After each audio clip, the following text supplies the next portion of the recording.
Hello everyone, welcome back to Rob's Gaming Table. I'm Rob. I'm Mel. And we're going to be continuing our campaign playthrough of the expedition that comes in Aeons and Outcasts, a standalone expansion for the Aeons End games, if you didn't know that. Why are you clicking on episode 4? I'm just kidding.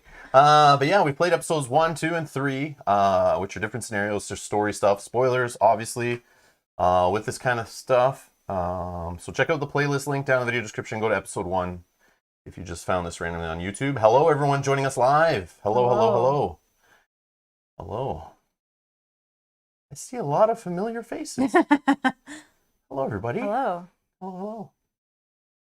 Yeah. So is this going to be the final episode of our Aeons and Outcasts expedition? I don't know. I guess you have to stay tuned to find out. Yeah, Again, we're blind playing through this. I haven't opened the next envelopes or decks. It only appears there's deck 4 and envelope 4 and then envelope the end. So I'm assuming this is the last one, pretty sure. But I don't know. Sometimes those legacy or campaign type games with hidden envelopes and hidden decks and stuff, sometimes they throw a curveball at you. But we'll see here. We will see here.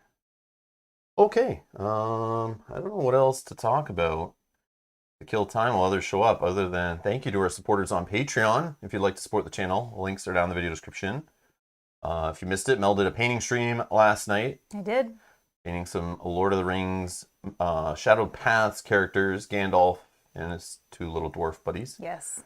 So I'm looking forward to that hitting the table at some point when COVID restrictions lift. We can have Kyle back for a 3rd player, and I can play Gandalf. Even though Dan Roberts doesn't want to let me play Gandalf, I'm going to do it anyway. But I think Buell said no too. Oh, Buell. Oh, yeah. Yeah, they were just making jokes last night in the stream. I saw every time I looked over, it was like comments in the thing about Rob can't handle Gandalf. No. Rob doesn't deserve to play Gandalf. Mel painted it so good, Rob can't use it. Yeah, they said I deserve it because I painted him so good. If you want to play Gandalf, go nuts. I might. I don't know. We'll see. You're not going to, because I am. We're going to have to rumble for it. Yeah. No, we'll look. They might not even be I don't know how he plays. alley. Yeah, I know. I just want to read a couple of his cards before we get into it again. But yeah, we'll see. And I opened Sleeping Gods today. We are playing that on Saturday, 11 a.m. Eastern. We're going to be playing a nice long stream on Saturday. Because according to the rule book, you can play Sleeping Gods, which is a campaign game, as long as you want each session. And when you're ready to stop, you just jot some stuff in your logbook. There's a quick little save mechanic. And then a quick setup mechanic. It reminds me a little bit of Seventh Continent, this game a little bit. I'm getting those vibes so far from reading the rules. Yeah, seems neat. There's no additional or no end time specific, right? It's just you kind of just you play keep playing and do what you want. until the game ends on you, which you don't know when that is or what's going to happen. Which Seventh very Continent, very Seventh Continent. Yeah, feels like that. Yeah. So yeah, I'm excited. I'm excited for that too. Yeah. Yeah, I haven't cracked open any plastic off card decks. I haven't punched any cardboard yet. I just looked through the rules, so I got some prep to still do, but we're gonna play that one blind on Saturday. Going in, you'll see raw live, going through it, figuring it out, how it works and stuff. I'll read the rules a couple times tomorrow, hopefully, so we don't run into too many snags. I might look up if there's an FAQ, but I just don't want to be spoiled on anything. So I'm a little scared at wandering through the rules forums on BGG at this point. And board game time just became a producer, I'm assuming, based on that notification. Thank you so much. Thank you. Thank you for the support. If I can While you're doing that, Janet is saying, I'm betting it's going to be a long stream because we're going to be so into it.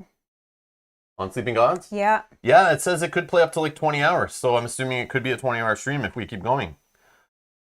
But we got to stop after 12 so YouTube doesn't lose the stream and then start again 2 minutes later, and then we'll be fine. Yes.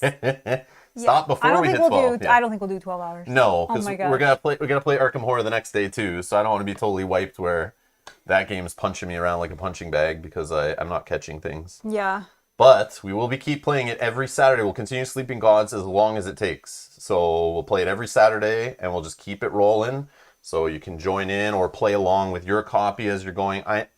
It's open world, so I'm assuming like if you play through it, we played through it, you could experience totally different things based on where you decide to sail your little boat and what you decide to stories you try to interact with. But it does have a replayability system to it where there's a whole list of achievements to find and unlock all these things. And based on how many points you get in a playthrough of 20-ish hours, you check off all the things you found and did, and then you'll earn certain points. Based on those points, you can spend them the next time you go to play, or you unlock little boxes that give you quest cards that start your next game that change how it directs your playthrough and how you start. And we also have the expansion too, but I'm not going to mix that in our first playthrough. But man, if we have a fun time, it only takes 2 or 3 weekends, and then we're like later, after a little while, we're looking for something else to do again. We throw the expansion in, dive into it again with some different quests based on our achievements, and we'll see how different it is. Unless I find the game not that fun or not as good as people are hyping it up to be. But reading it seems a little wonky and weird, but I'm getting Seventh Continent vibes, and you guys know I love Seventh Continent, so I'm excited. Yeah. I'm excited to get into a little sandboxy story adventure kind of game. Yep. It's going to be interesting for sure. So yeah, that's Saturday, and then Sunday, of course, we're continuing our Dunwich Legacy playthrough, Arkham Horror, the living card game. No, see, it can't be a 24-hour stream because we scheduled a stream the next day already, and there's no way it's it's not possible. You can't change times and dates of when your streams are. There's no settings for that, right? And we cannot also cancel Arkham Horror. Yeah. That we can't cancel. has to happen. No, I want to keep playing it. Right now, I want to play Arkham Horror more than Sleeping Gods. I'll be honest, so it can't bump it. But we haven't played Sleeping Gods to know. That's what you're going to say? If you let me finish, then after I play Sleeping Gods, I may decide, like, you know what? Arkham Horror, I've avoided that for years. What's another week? We're good. I can wait on that scenario. No, because then a bunch of people show up Sunday being like, what? Where's my game? You said every Sunday till you were done the campaign. Yeah, very true. But there is talk in our Arkham Horror playthrough of, I saw a comment, one of the suggestions is save some experience to do a side standalone scenario, which I learned with those standalone scenarios, you can jam them into campaigns, like wherever you want, you spend some experience, you go play one, you unlock cards from them, and then you can put them in your decks and jump back into your campaign. At least that's my high-level understanding of it. Obviously, we've never done it. But we still don't have Curse of the Rougarou. I'm still waiting on it. I know it's offered a copy. I'm trying to remember who, because I've been offered a few things, and I'm getting confused at who offered what. But somebody offered us the Rougarou pack, but it's just shipped from the States, and I figured I'd wait, because we don't need to jump into that yet. We can save it till later, but if we do find a copy in the next few weeks or in months, like, we still jam it in the campaign. But I do want to play the standalone scenarios in kind of an order.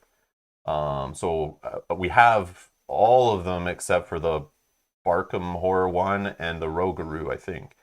But we'll definitely, once we get Rougarou, we'll put that on the table. If we're done Dunwich Legacy, then we can play it as just a true standalone scenario in a single episode kind of thing and have some fun with it. Or if we get Rougarou before the end of the campaign, we'll put out a poll, and maybe it'll get jammed in there before we're done Dunwich Legacy. Did those come out separate? So how it released, Core Set released early at a thing called Arkham Knights, which I know has been a thing for years and years and years, because I used to love going to Days of Ice and Fire, which was the Game of Thrones themed version of FFG mini convention at their head office in Minnesota there. And they've been doing an Arkham Knights one to go and celebrate all things Arkham in their Arkham games. So on Arkham Knights 2016, I remember this when it happened because I remember being curious about the game and watching presentations from Nate French and Matt Newman at the time, talking about the game and hyping it up. So I was curious, of course. I was playing other LCGs at the time. I love what those guys do. So I remember being curious. But at that, they pre-released Arkham core set. They also surprised everyone with Curse of the Rogue there. Oh, okay. Then Arkham, the core set, hit retail. And one of the first things they just announced was coming out was the Carnival also to retail out of nowhere as like a standalone expansion. And it was being released like in the middle of Dunwich being released. That or was something like that was what I was curious. Was it released in the middle of a cycle, or was it at the end of a cycle? Then they would release one, then they would release another cycle, and then okay. I think those are designed separately because they're printed separately using that in-house FFG printing stuff, so they're not the greatest quality. Yeah. Similar to how we used to get like the Nightmare packs and then promo stuff for Game of Thrones, the card game. Yep. And promo stuff for Lord of the Rings too was like that in-house printing stuff, which wasn't the best quality. That's how they do the standalone scenarios. So since they're manufactured somewhere else, they just kind of like, when they're ready, they're put into the supply chain, and just that's why they have like a weird release on them. Okay. So yeah, that's when I didn't know, like, we technically, if we had Roger already, that could have been what we played right after doing the core set campaign for Arkham Horror, because that's when a lot of people got it at retail. They got the core set, then Roger came in around the same time, and then they were playing that before they really jumped into Dunwich, I think. Okay. Or some people already had Roger because they got it at that Arkham Knights thing, and they obviously handed out probably a few hundred of those things there, I would assume. But anyways, that's just my understanding how it worked. Super fun. Dustin says, finally linked my Patreon to Discord. Must say, it's been a pleasure. Everyone in there so far is great. You can be honest, Dustin. you can be honest. Dustin's only been here in the Discord for what, 3 or 4 days, so I think we have to give him some time. yeah. I need to get back in there tomorrow. I've just been busy the last couple of days and definitely checked out of that. But yeah, I'll be back in there. There's some things. Yeah, some things that we'll discuss. Yes, and Board Game Time says that really excited to join the Discord. Awesome. I appreciate that. Chat welcome. on the side. Yes, lots of fun to be had there. Yeah. Just be careful. Like, be honest whether you really like pineapple on your pizza. You will gain enemies and you will gain friends, and there may be some secret backdoor alliances and stuff based on which faction you choose and that kind of thing. It's a hot debate, like yeah, just in life, not necessarily in our Discord. I brought that up originally at the start. I said, they're fighting in the chat about something. I was like, did you know there's like this, this Android and iOS thing, but there's also like pineapple on pizza or not is like a heavily heated debate. Yeah. You can find different corners of the internet where people are like literally fighting over it, making memes and like, starting clubs and stuff. Oh, William Garcia just got himself banned from the chat. No. Just got himself banned. Says pineapple on pizza is disgusting, fam. All right, that's it. Get them out. Where's my moderators when I need them? Oh wait, I'm playing with them. Never mind. I can do things on the side if needed. Oh my gosh, that's so funny. Getting official stationery now. For being our Kate, what are you calling yourself? Yeah. Is it like Pineapple Cultist LCG something leader or something like that? Yes, I can't remember. Every time I go into the Discord, I'm like catching up through some of the channels that I like to frequent. It's like I just see people's names changing, like their little tags after, and I'm like, I don't even want to know. I don't even want to know what happened here. Activist. No, yes. archivist. Archivist. Or however you say that. Archivist. Yes. Leaving these awesome timestamp comments. Yes. And I did see that issue you're talking about. The day you were trying to post, Kate, on that one video, and you said it wasn't sticking, I kept getting notifications on my phone. I looked, I had a whole bunch of notifications of you posting that. And then I clicked on some of them and it went there and there was nothing there. So I don't know what was happening. Obviously, YouTube is having a bug. Yeah, and Kate and I were talking about it in the Discord, and I was looking on the back end and I couldn't see them on the back end. So she was like submitting it. YouTube was obviously something got through because it was shooting us notifications saying, Kate posted this comment here. But then when we follow that link from the notification, it led to nowhere. Like even instantly when one popped up, I clicked on it to go see it, and then it was like not there. So I was like, oh, she's probably just editing it and deleting it and reposting it and like trying to figure out like maybe something's wrong with it that she sees after. But archivist. Thank you, Brian. Wild jalapenos sounds good. Okay, Yep, jalapenos yep, is good too. jalapenos is good. Jalapenos are good too. Yep. All right. Yep. I don't know pizza and jalapeno Cheetos. Yep. Brian, we did get some sriracha ones that were really good. Yes. They were really good. Jim saying, congrats on the last win last game. Oh, okay. I missed live. I thought you were done for. I thought we were done for too. Yeah. But then when I'm we a looked good at shuffler, I guess. Yeah. Or you shuffled it, and then I Yeah. picked some cards out or something. I don't know. Yeah. All right. It's definitely a lucky one for sure. Let's get to it. Let's just jump to the table, I guess. All right, so we have some things to do, and the order we do them, I believe, is treasure cards first. We're sticking. I know every time you play, you can technically choose new level 1, 2, and 3 treasures, whatever, depending on which section of an expedition you're in. But in this one, we're sticking with the treasure we already took, but we now have level 3 treasure to decide from. And I believe those are chosen after you kind of pick your character. Then we'll learn about the Nemesis. Then we'll set up our supply. Based on the new cards that we've unlocked. So let's get some influence here on these. Let's go over these level 3 treasures. And I don't know if it's me. I didn't go open New Age and go look what was in there, or the were these in Legacy? I think they were, right? Yeah. Were treasures in Legacy, or did that not happen? I'm like 99% sure I they can't were. remember. They all blend together. I remember New Age had these 100%, but I'm reading these and they feel very familiar. And they're probably just like a number tweaked or like slightly changed ability. But as I was reading these just before the stream, I was like, whoa, I feel like I've used this before. Yeah, and I didn't read them, but Rob mentioned some, and I was like, yeah, that sounds familiar. They were not in Legacy. Oh, okay. They were not in Legacy. Okay, thank you, Ron. Thank you. I know nothing. Yeah, there was so much stuff in Legacy that like it's a blur to me. I don't want to spoil any of it. I don't want to talk too much in detail about Legacy either, but it's just like, yeah, so many things that happen in there. It is crazy, a fun ride, but like, yeah, it's just so much Aeon's End. Bloodshot Geode, treasure level 3. When you play a gem that costs 5 ether or more, deal 2 damage. So we have only one 5-cost ether. Okay. Or a 5-cost gem. Okay. And the new gem that we have the option of is a 3. So it's obviously we can't make multiples, and you seem to gravitate to the 4. So this is one option. Yeah, I do gravitate to the 4 because it does give a charge. And these are individual, right?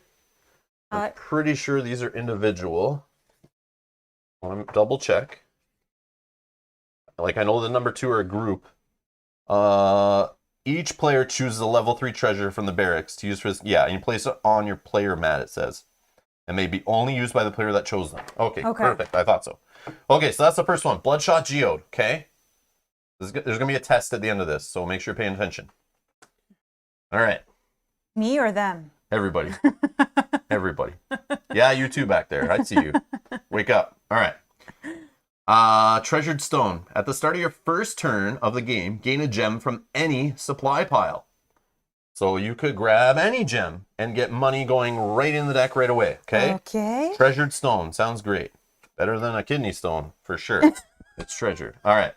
World Marble. At the start of your first turn of the game, focus one of your breaches 3 times. Now, obviously, I think you're on drugs if you don't use it on the 4th breach, unless your 4th breach is basically like almost open already. But if you can bounce your 4th one up, that's like going to be the most value off this. So for me, that is 1, 2, and open, right? 1, 2, am I right? 1, 2, and open, yeah. Yep. So that is a total cost of 12. So that's like a free 12 money. So that one's really cool. And it gets your +1 damage going like super quick, okay? Yeah, like right away. Obviously focus on someone who's firing off spells, okay? Yep. The first 2 are focused more on like the gem purchaser at the table. But it could still help anybody.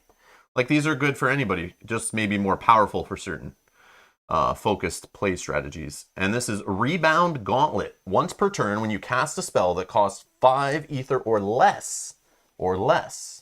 So the 6-cost spell we have doesn't work, but we do have a 5-cost looking at us here, just so you know. Okay. And we'll go into more detail on those cards after, but we can talk about costs and stuff, that's fine. And then you may discard. So after you play any spell that costs 5 or less, so this includes a spark, you may discard a spell in hand to return the cast spell to your hand. So obviously it's better if you're using it on, a 4 or 5 cost one, and you fire it off, you do your damage, you take a spark, or maybe some curse spell that's in your hand you got from the curse deck, right? There's a spell in here, I think. Oh, this is the wrong one. Yeah, this is the wrong one, sorry.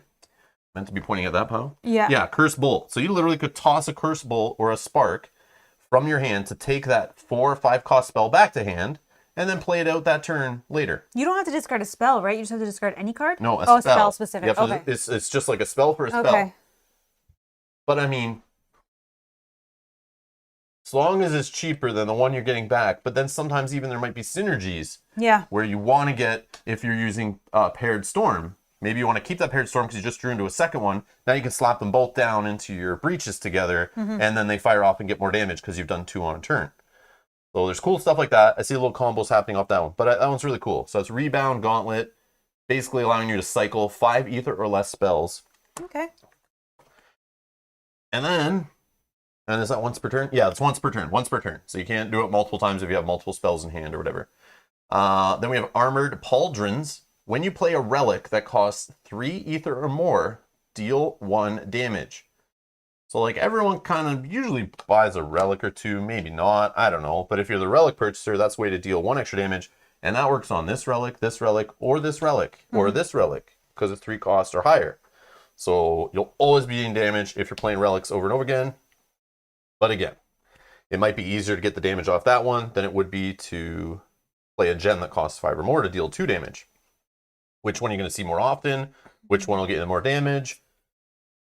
That's a tough call. So, based on this, Brian Seth, what was the first one? Oh, you son of a... I know you're trolling me. All right.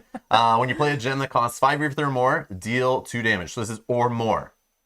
Well, some of them say 5 or less, 3 or more. Like, yeah, it's a little wonky. All right. So here's how we're going to do it. So Mel and I were discussing these before the stream started. These 2 are obviously focused more at Mel. And she would benefit from them more, I feel, and fire off their effects more. Or they would benefit her strategy more, too. Because Bloodstone Geode, when you play a gem that costs 5 or more, I'm not doing that. It's very minimal chance of me even getting a 5 cost or more gem to deal that 2 damage. But it's a cool effect. Then the Treasured Stone, I could use that one at the start of the game to gain a gem from any supply pile. That, honestly, could be a good strategy for me. I have trouble getting that, and that could lead to me getting more spells or opening breaches faster or getting charges faster. It's just economy put into my deck to speed it up. Yeah, right away. Okay, nothing wrong with that. But those are definitely gem focused, but you could also get a gem in your deck right away, and it helps you with your strategy of buying things and doing stuff like, you've been the gem purchaser, I've been the spell, purchaser / spellcaster. Caster, yeah, I guess.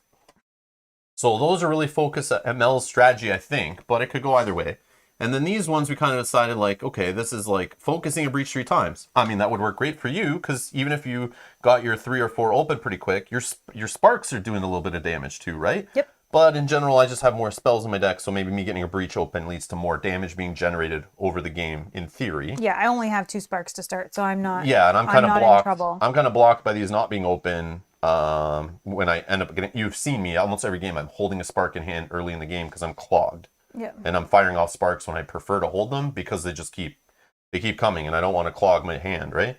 And then this other one is really focused on the spell. If I need a 5 cost or less spell, which I have a ton of spells, so the odds of me having a cheap spell in hand that I can throw away to recast a 4 or 5 or 3 cost spell or 5 cost spell is pretty likely. So these 2 are kind of more Mel focused. These 2 are my focus. And then even the relic one for 1 damage. I mean, I've only seen you really buy relics. I never seem to buy them lately. I know. Yeah. And even if I did, I'd only buy 1. You may only buy 1. But even if it's one that's repeatable, every time it comes around, boom, that's 1 free damage. And I don't know if this Nemesis coming up is one of the ones that like has tons of little minions, because we haven't seen that yet in this set. And that seems to be always a thing, where it's like spreading out little amounts of damage. But this set so far seems really focused on money. There's always some way of using money to like get rid of bad guys. Yeah. Seems to be like a little sub-theme.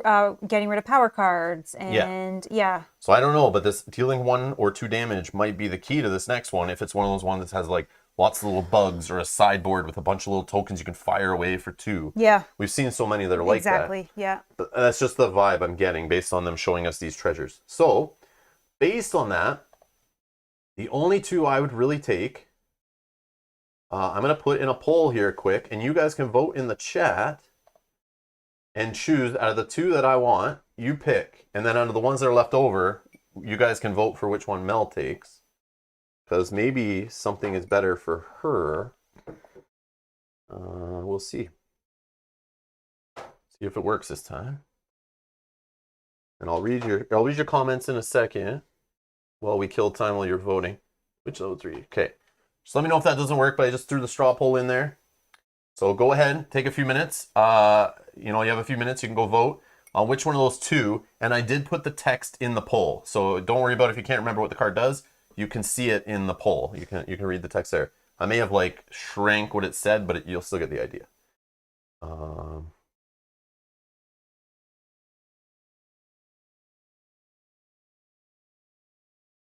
while you guys are voting on that, do you want, I want to see what the chat's saying, because maybe this one, this one I kind of was thinking, whatever, man. But, should this even be in the poll option for you? Do you think you'd even want this out of these other ones? Over taking any gem from the pile at the start of the game and just taking it, or at the start of your first turn? Or the playing this card, if you plan on getting that card, you could be dealing 2 damage every time you play that card. And is this not the one that bounces back to hand? Yeah. When you gain this, if this is the second card you gain this turn, place this into your hand. Oh, okay, so not what I was thinking. But it's hard, unless you get these, it's hard to buy other card and that card. Exactly. Because we got rid of our 2-cost spell. And we're supposed to be picking these before we look at this? Yep. Okay. According to the order in the setup is player stuff, treasures, and then Nemesis, then set up your supply. Yeah, I'm fine with whatever is chosen for me. Well, no. What do you even want on there? I just right now have the 2 that are focused on gems. But I can put the 1 on there that also... doesn't win for you? Yeah, because maybe you focusing your breach 3 times, maybe that just gets it so you're doing more damage on your turns, right? If you can get your 4/3 open, that may change it where when we're oh no, we're down to the wire, I only have 1 card in there. You have 2. Oh, but if you go, you can do the final 2 damage because you have a spark here. Maybe you only buy a couple spells, but if they're always coming out of a breach +1, yeah, multiply how many turns you have in the game of +1 damage for the whole game. That's what this reads to me. So, because you have 2 spells to start in your deck, which is you should have a spark kind of always ready to go. And then you just buy 1 or 2 more spells over the game realistically, and boom, every time you're just firing them out of breach 4 or breach 3 or whatever. But you also have a treasure that focuses breaches, right? Yeah. And then we also have a card that focuses breaches. But just imagine, I got the focusing the breaches, in my mind, it means I don't have to waste turns getting a +1 open. I can then spend that money instead of focusing, what should I do? And only use my ability to do it, my spark. And then I just spend my money on getting spells faster, which then it just speeds up damage output, right? Yeah. So that's the theory. No, I'm fine with just the gem stuff. See, is it poll working? Anyone say anything? No one said bad? it hasn't. Anyone say anything bad? No. And Ron saying Rob should get rebounding gauntlets. Yeah, I like that one. That one seems fun. The bouncing the spell back. I think I that's think really that's neat. cool, especially because you have the treasure that's a spell that once you're done with breaches, yeah, that's just the spark. I can toss it away. Yeah. Let's see. Help Mel. She's clutching the wins. Rebounding is nice. Also, if you draw a hand with only 1 spark or just a bad hand to keep your good spells in play. Agreed. Agreed. That's very good. And Scott says, I think the Fractured Stone is great for Rob because when he struggles at buying economy cards. Oh, that's the one that gives you... The what? Oh, Treasure Stone, right? Yeah. Yeah, you got automatic. I agree. Which you said that. I know, I said that would be cool for me. I didn't put it on my poll, though. Maybe I should have done it.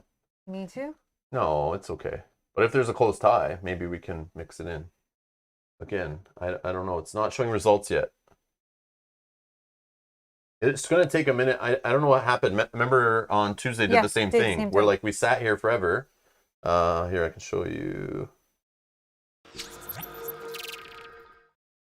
Yeah, where we just sat here, it's showing no results. Like nothing. I'm sitting here on the results page. I refreshed it. Let's see if we can blast it up here. Yeah, I'll refresh. Go. Nothing happened. Yeah, there's no results yet. I did put the right link. 8347. Yeah, 8347. Yeah, just keep, you put your votes in. It should still register. It just takes a minute. It did last time. It just popped, after a minute, it just popped up. Yeah. But I wanted to know which one didn't make it, and then I can put it on the other one. I don't think you need to. I think we can do the poll, my poll with just the 2. I'm fine with those. Okay, we'll wait. We'll see. We'll see if hopefully when you it works. put the link in for mine, we'll see if that one prompts that one to go. Okay.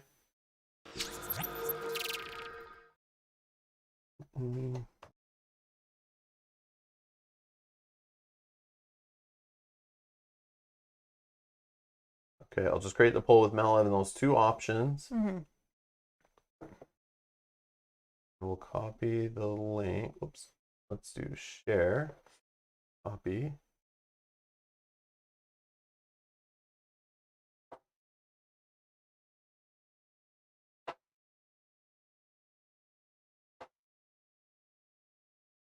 Okay, so I put the one with Mel's 2 options in it there. So we go. So this is what I put for Mel's poll. You can find the link in the live chat to vote on those 2. But yeah, you guys are right. Like I was thinking the same thing. Like first turn of the game, gain a gem from any supply pile. For my character, that doesn't really buy anything. Just leads to me getting bigger spells faster or opening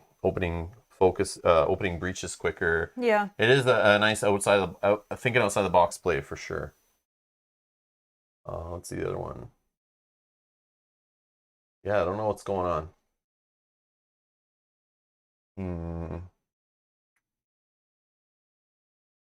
What's going on?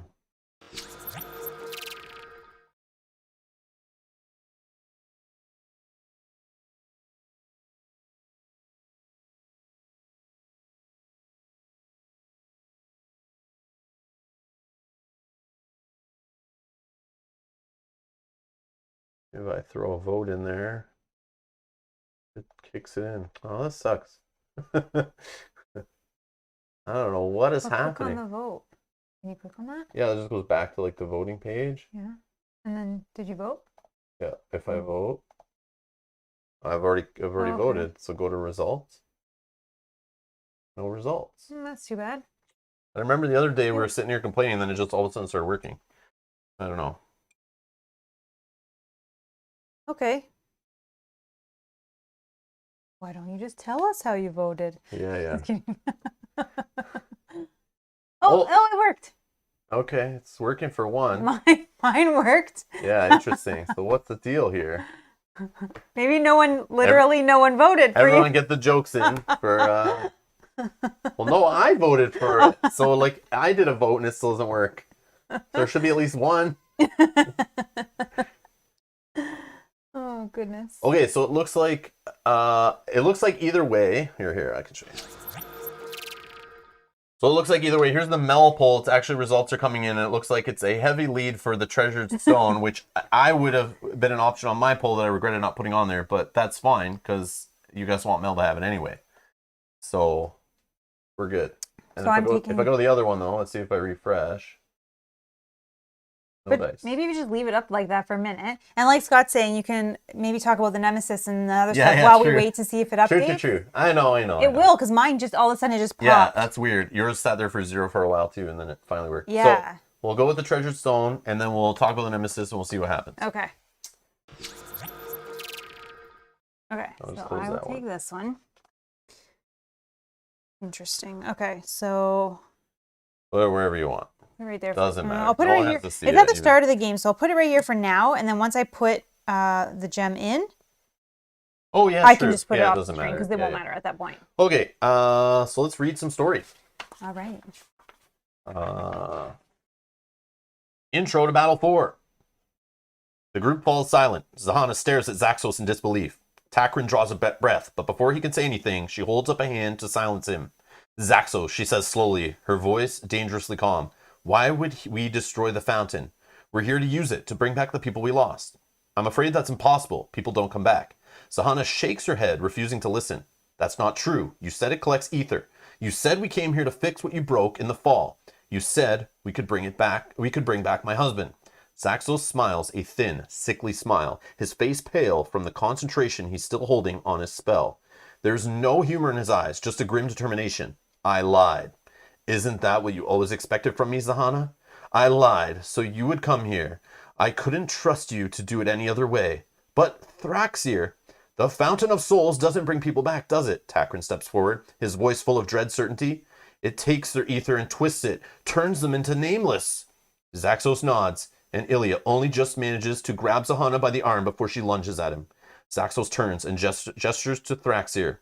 This is what awaits our friends. You're Sorin. It's too cruel, having to fight people we loved. To have our families thrown back in our faces, it needs to be destroyed. Your failures, Zahana spits. It's your fault they're dead. You killed them. Which is why I need to be the one that sets things right. Kale stomps a foot, demanding attention. Can everyone just calm down for a minute? That Thraxir says he came through it, and he seems to be recovering.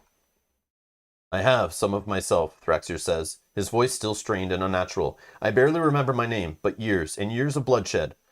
What I have done, the deaths, I cannot forget. But you're here, Zahana says, desperation tearing at the edge of her voice. You're here. It's possible to become human again, right? If you really loved my father, you would want to put him... would you want to put him through that? Takrin lifts his chin and squares his shoulders. Zahana sees her own pain mirrored in her son's eyes. Zaxos is right. We owe it the world to destroy this fountain. And any source of portal-born is a danger to all of us, Ilya chips in. Zahana, Zaxos turns to face her and holds out his hand, palm up. Will you fight with us? Zahana scowls and knocks his hand away. You have taken my husband from me twice. She closes her eyes and draws a steady breath. But we must destroy this abomination. Come, Thraxir says slowly. I know the way. So how do we destroy the fountain? Kel asks, as they near the mouth of the imposing cave. Zaxos reaches into his cloak and pulls out a small golden lantern. I've been working on this for some time. It runs on a concentration form of ether that repels other, similar sources of ether. If you can all devote some energy to it, I should be able to keep the souls within the fountain at bay until we can finish it off. The trek into the cave doesn't take very long before they find themselves standing at the mouth of an enormous cavern. It is breathtakingly beautiful. The water casts a faint purple light across the walls. Strange shadows outline the edges of stalactites. The water is perfectly calm, but golden light shimmers beneath the surface. The space seems to breathe around them, gigantic and imposing in its silence. Suddenly, the water starts to ripple and coalesce into a solid form. A hand entirely composed of that odd purple water reaches up and out of the surface of the pool. Slowly, a monstrous form pulls itself up and out of the pool, towering above the group. Protect the lantern! Zaxos yells, and everyone prepares themselves for battle. Battle 4! Open envelope 4. Open deck 4. Use the cards in this deck to set up the Nemesis deck. There are 4 upgraded basic cards in this deck that you will use when setting up every Nemesis for the rest of the expedition. Fight Fountain of Souls at the end of your game versus Fountain of Souls if you won, read the next section. If you lost, fight it again. After your second game, read the next section. Again, very creative on the whole branching path story stuff. Alrighty. So...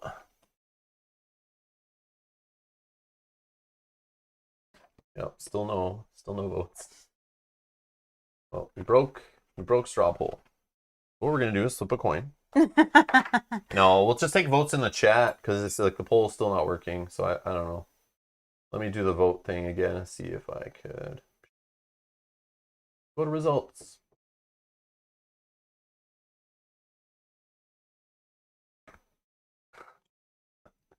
All right, so let's see here. So before we do that, and before we look at more, we'll put up the. Let's see. All right. Janet's voting 2 already. She's already on it. Option 1 or 2, I think, right? Yeah, World Marble was number 1. So option 1 in the poll. Or option 2, Rebound Gauntlet. Okay, so the first one, number 1, put a 1 in the chat if you want me to, at the start of the first turn of the game, focus one of my breaches 3 times. Put a 2 in the chat if you want Rebound Gauntlet, which is once per turn. When you cast a spell that costs 5 or less ether, you may discard a spell in hand to return the cast spell to your hand.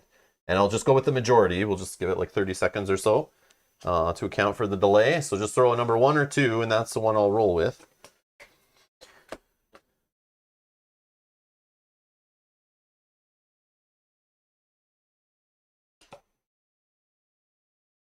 Okay, 1 or 2. And then while you guys are voting, we got a cool divider for the Fountain of Souls. Ron, you cannot vote twice. No.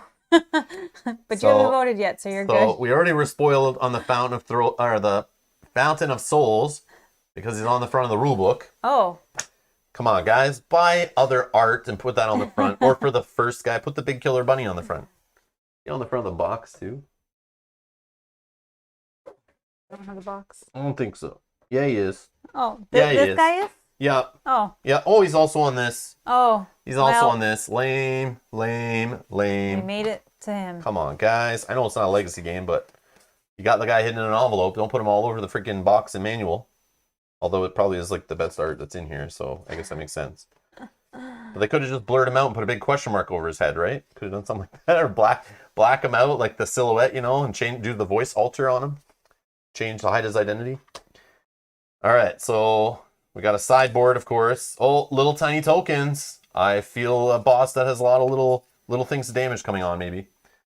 So we have this. Oh, I like it. 4-piece spawn, 3-piece spawn, 1/2-piece spawn. Looks like it's following some kind of tentacle or something. When a soul moves here, Gravehold suffers 1 damage.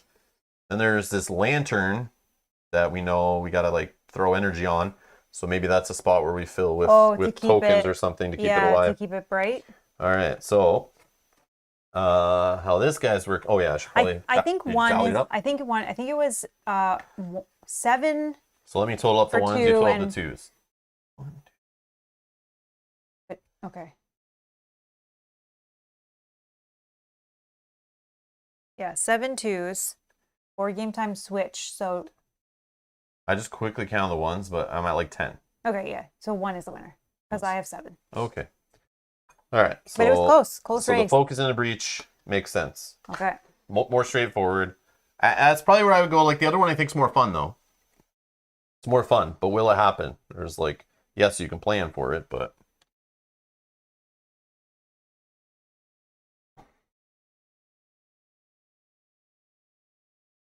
All right, so the start of your first turn of the game, focus 1 of your breaches 3 times. So obviously this one, right? Obviously my number 2 breach, it's almost open. That's super cheap. Obviously. Okay, so this guy's an 8 for difficulty. I think yesterday's was like, or Tuesday's was a 5. I think so. So we got quite a bit of bump in difficulty here. Place the Fountain of Souls track next to this mat. Place the lantern token on the 0 space of the lantern charge track.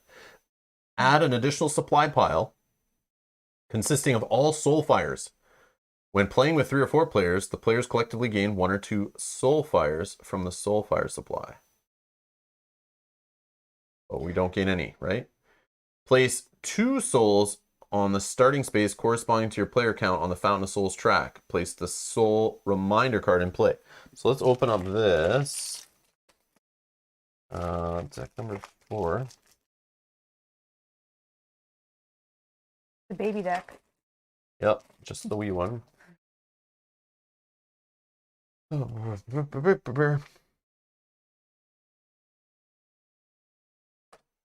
right, so soul fires are gems. They cost 3, and you gain 1 ether. The lantern gains 1 fuel. Or gain 1 ether, discard 1 soul. Use this card when playing the Fountain of Souls. And let's go this here, I guess. Or we can switch and move it somewhere anyway in a second. Soul reminder. Leave this reminder card in play. At the start of the Nemesis turn, move each soul clockwise 1 space around the Fountain of Souls track. Okay, so what we're going to do, he's got level 1, level 2. Here, we'll start his little pile here. Level 1, level 2, level 3. And upgraded basics. I think at this point, we use all of them at this point. And no regulars, right? No regulars? I don't believe so, but we can check based on... Yep, we need to put in 3 tier 1 cards. So if I go to our basics, I don't order anymore. Oh, there's... Where are there? Okay. So upgrade basics. I have a level 1. Or tier 1. Tier 2s are all here. Tier 3s are all here. Journal cards are stuck. Okay. So 3. Done. And then for 5, number 2s. Yep. And then 7, I think, right? 1, 2, 3, 4, 5, 6. No, there's more than this. Is there? Yeah. 1, 2, 3, 4, 5, 6, 7, 8, 9. Oh. So double check. Yeah, there's 5 of these. Yeah, so there's some extra tier 3, unless I'm not... Oh, yeah, there's a basic in here. I don't know why these basics got in here. Yeah, upgrade basic, upgrade basic, upgrade basic, upgrade basic. 1, 2, 3, 4, 5, 6, 7, 8. That's still 1 too many, right? Yeah, okay. Yep. So it still adds to some variability or whatever. Okay, I'll start this. So we'll just take out this one. Okay, boom. No regulars, says Scott. Perfect.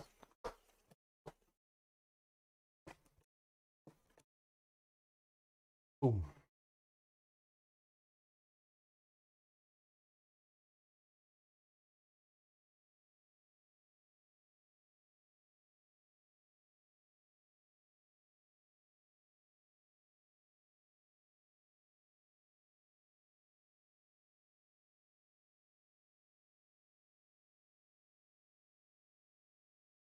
Pile 2. Pile 1, or pile 3, 2, and I have 1. Here. This health here. A bunch of tokens to punch. I have another bin. That'll be fine. We can just put them right here. He is starting at 70. New fit.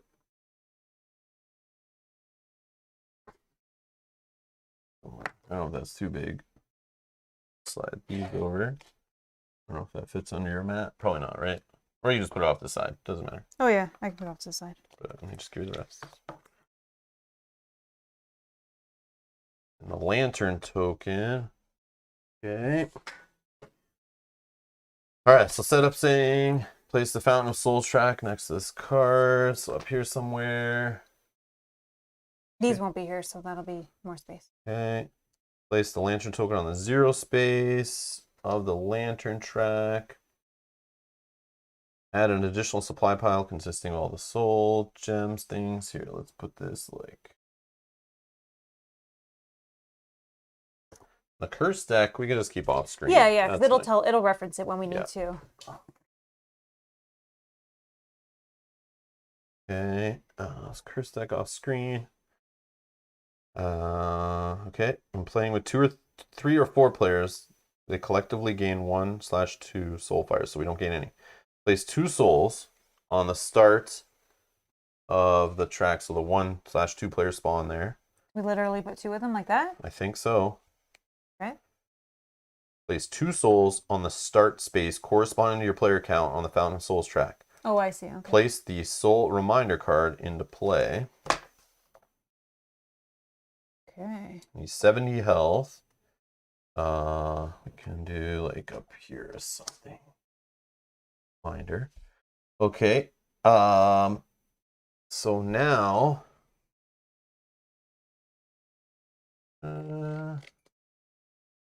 we'll move stuff around in a sec once we get these out of the way. Okay, so now how do we want to play this? So we have a gem. Let's do our barracks here. Helix of Amber, cost 3. Gain 2 ether. You may suffer 1 damage. If you do, destroy a card that costs 0 in your hand. I would never. Not a fan of that unless you have a healing character. No. But let's just look. Yep, that's just first thought. Maybe there's a card in here that goes and heals every turn. This is a relic, reconstituting circuit, costs 3. Zaxos Outcast gains a charge. You may destroy a card in hand. Now, see, I like that. That is a juicy card. But how does that look compared to our other stuff? It looks better than this one. Which is focus any allies breach, which we kind of don't care about anymore. Especially return a card in your discard pile to your hand that costs 6 ether or less. Yeah. I mean, I would actually probably replace this card with this card because this is also letting you destroy, and I don't know how many. This is really, you're getting a 5, then you're destroying it to get a 6. And another card in hand, which could be a curse. But this, you're destroying a card in hand too. So I mean, for the same kind of ideas. But you're saying getting one of these in my deck with this, or you getting one? So I'm paying 5 to get this. Yep. Then I'm destroying this to get a card for 6. So it's a net positive of 1. Plus I'm destroying a card. Yeah. But this card that you commonly get every game, how much do you keep spending to get rid of that? How much do you spend to get rid of that? 2. So add 2 to that cost. But only if I'm destroying those. Yeah, but you get these every game, so it's like kind of a for sure thing. I don't know. That's the way I look at it, though. But I mean, I don't know. If the game didn't keep throwing curses in our deck and hands, I would definitely laugh at this being like, "Oh, destroy a card like a spark or a gem." Card. Yeah, I know. And you gain a charge. But I still would replace this since we don't care about focus and allies breaches. But returning a card to hand that costs 6 might be nice if you can get a card that costs 6. Yeah, that's just my view. But I mean, go nuts. Go ahead. Go ahead. You don't have to go always with what I say. Yep, I have to, or I get reamed in the comments. All right. Then we get 7, Unhinged Vortex. Any ally draws 3 cards. Then they discard a card in hand. 7 costs, man. What the heck? Or you may focus any ally's breach. Any ally may return a card in their discard pile to their hand. Nope. I don't think that's worth 7. Yeah. No. I mean, it's a neat effect. Like, if you had a way of discounting this or something and getting this for cheaper, maybe, but that's a little nuts. Also, I can be convinced otherwise. If anyone else doesn't agree with me that yeah, feel free to throw it in. Then let me know. But that's just my first thoughts on it. But again, if you already know this boss and like what's good against it, like feel free to just not say anything because Yeah. Now we have a 5-cost spell here called Radiant Conflux. Cast, deal 3 damage. Any ally may draw a card and then discard a card in hand.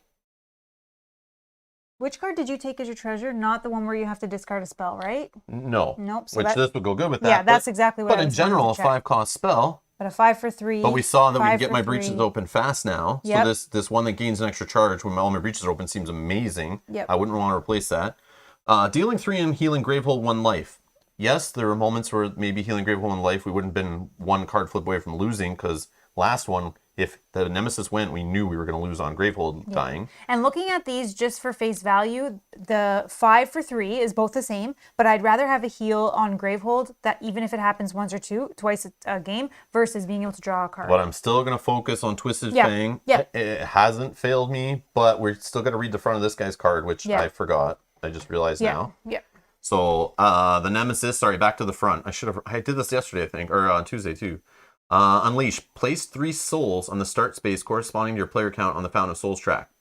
Okay. Additional rules. At the start of the Nemesis turn, move each soul 1 space clockwise around the Fountain of Souls track.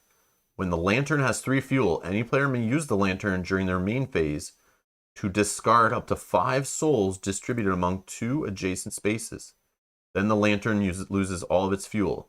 Souls cannot be damaged and are not minions. Okay, so this isn't one of those ones where How do I fuel the lantern? Right here. Oh, just with that. So that's back to the Soulfire that we know of. Unless his deck comes up with cards saying, after you beat this minion, put some fuel there. Or if you discard, if the active player discards, or if choose a player to take 2 damage and add some fuel to the lantern. I don't know, or discard cards at a hand. So I'm just gonna have a full deck of these. So Soulfire, gain 1 ether, the lantern gains 1 fuel. Or gain 1 ether, discard 1 soul, which is also good. Yeah, I'm just going to buy all of these. Yeah.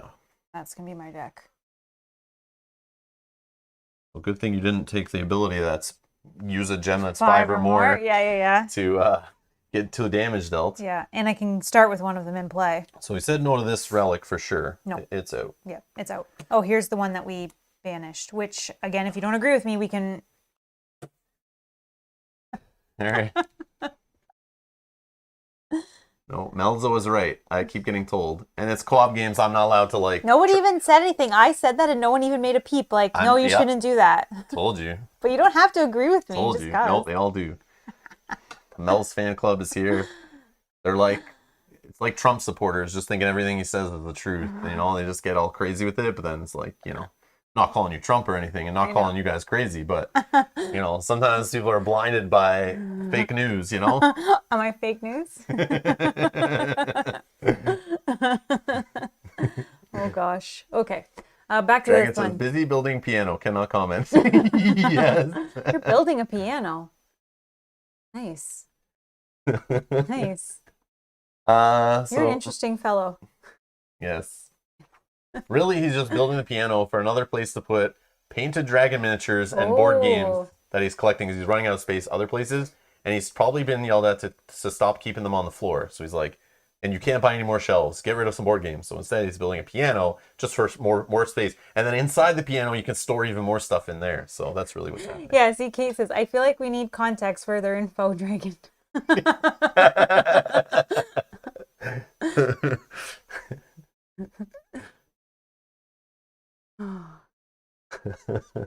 So there was a comment saying that we should take the I lost it. I wouldn't take the new spell over the one you already have. Yeah, that's what I'm thinking. Like, but I do like any ally may draw a card. I like discard that. a card in hand, so you can. That helps you on those turns where you're like, oh, I didn't draw into enough gems to get rid of a power card. Well, if you could toss that spark and then draw the next card, and maybe it's a gem you purchase, I think that's huge. I do. That gets you through the deck. But what would you replace? Because the only thing you'd be. I'd replace this one or this one. And yes, getting rid of a 3 spell is scary. It's cheap. It's easy to get going. I can buy those too. We also can move this, right, to wherever we want. Yes. If you want that on this one. Yeah, based on last game, where did you guys recommend it? Well, actually, let's decide this first. My vote on this is no, but if you vote yes, then we can put it to the chat. I'll keep these other ones are okay. These two are staying. Yes. But let's put 3 on the chopping block here. So for this one, they would vote what they want to remove. Yeah, because they don't want to have to vote twice. How do we do this? So you vote for the one you do not want. Yes. Vote for which one you want to eliminate. Yes. From the competition. Yes. Who is being banished? So option 1, Paired Storm, which is 3 cost. Link. You can link 2 spells in the 2 link spells in the same breach. Cast, deal 2 damage. If the second time you've cast a Paired Storm this turn, deal 2 additional damage.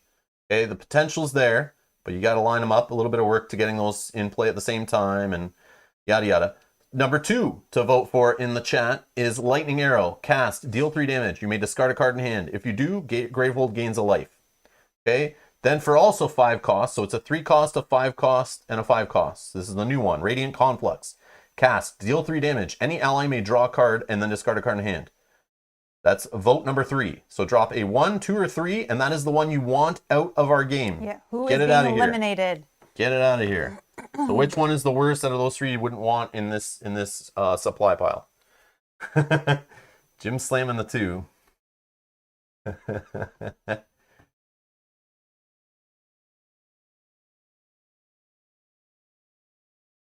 I need to see it now. I know I couldn't pull it up because other people have already commented on it, but I think I see I think I understand more now based on that.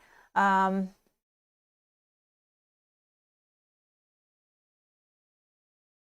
just looking here. Well, Bernardo says, greetings from 1980 in a concert hall in remembrance of Marcus Garvey's speech from 1937 given at Menelik Hall in Sydney, trying to emancipate myself. Sure. I'm not sure. I'm not sure, Bernardo. Welcome. But we will probably feel silly when someone tells us what it is.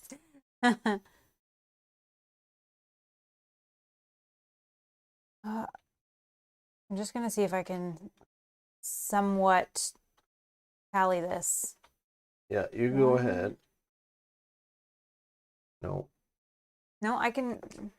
Yeah. Hold on, let me. It's okay. I don't know. No, it's all right. Okay. It'll be useful for Rob to cast, so that Mel draws faster into the lantern gems. Oh, true. Yeah, that'd be cool. That is true. All right, so what do we got? We got Scott's voting number 1 to be eliminated. Okay. And then board game time is eliminate number 2.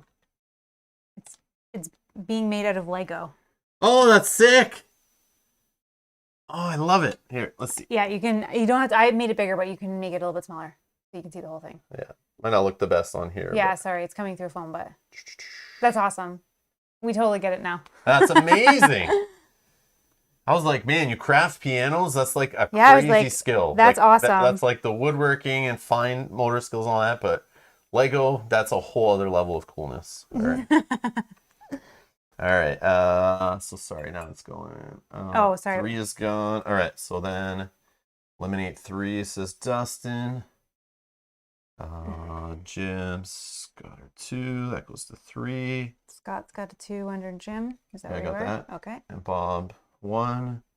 Fuel 3. Okay. Bernardo 1. Scabra 1. 1. Wait. Are you okay, Scabra? You didn't vote 2. I think somebody's hacked Should his we account. be worried? Someone's hacked his account. Somebody call 911 and send them to Scabra's address. He's obviously in trouble. It's like the Terminator scene, you know, that meme with the John Connor, like Terminator calls his house and, you know, talks about Fluffy or whatever. He's like, what's your dog's name? You know, it's like, your parents are dead. That's Scabra. We're like, Scabra, what's your favorite number? 1. Scabra is dead.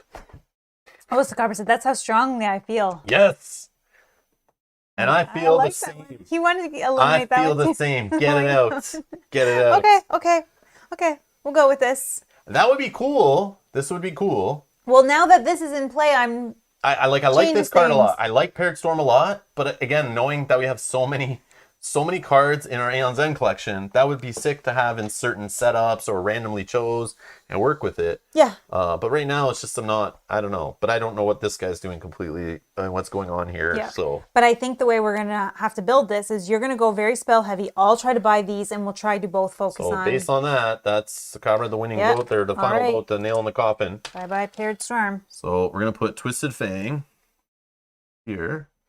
And then we're going to put the new one right here. Yeah, Storm is only good if you go hard on it, which is what I thought we would have done last Which scenario. I thought you would do because you have money, and then I thought you would buy these and still have money to buy charges and things, which you could. I had planned to do before the scenario started, but then once the scenario started and we had to pay the money to flip the things over, then it was like, it changed everything because all my money was going to that instead. But had that not been the enemy, I would have done the opposite. So spells all just went up in cost. And hopefully we don't have a problem getting any. But you're going to have a nice gem from any supply pile. So hopefully that allows you to have ability to grab some if needed. I likely even want to just start with one of these. Yeah, I know. Just to get it going. But this 3 could maybe pay for them. Yeah, maybe I just do in that. one card, and then it helps with power cards that come up, right? Yeah. I don't know. Having concentrated ether on one single card is like key. Yeah, you're right. I think that's something I feel like we've been missing all playthrough, like all 3 episodes so far. So now that we've decided that, where is? Is this going in? No. Oh yeah, no. Okay. Did only 1 go? Oh no, 2. Two. Okay. We chose 2. So based on our level 2 treasure at the start of the game, set this next to a spell pile that costs 5 or less. Those spells deal an additional damage when cast. I vote this one, and we'll probably still go that route. Yep, I'll vote that one as well. Okay, so... Because that's what we should have probably picked last game, too. I don't know how to do this, but... Okay, so extra damage on this one if we can remember. And... Yep, they're agreeing with us, definitely. All right, perfect. Okay. I'll have room over here. The curse is back in. Yes, Dustin, I do need to destroy all my crystals so I can just use lanterns. Yes. So I do need to get, I need to get one of these in play as well. So I can start. That's like and have my whole deck of just these and maybe a spell or 2. Yep. Yeah. That'd be good. Okay, so at the start of the game. Now what you're saying is you should have took the treasure that gets you damage off playing a relic constantly would have been better. Just kidding. It's all good. This is still gonna be helpful. So at the start of the game. No, start of first turn. First turn. Oh, So I shuffle didn't- up that. Yeah, sure. And I think that is I just have to make all my that's deck. left. Oh, yeah. Quickly, sorry. Here.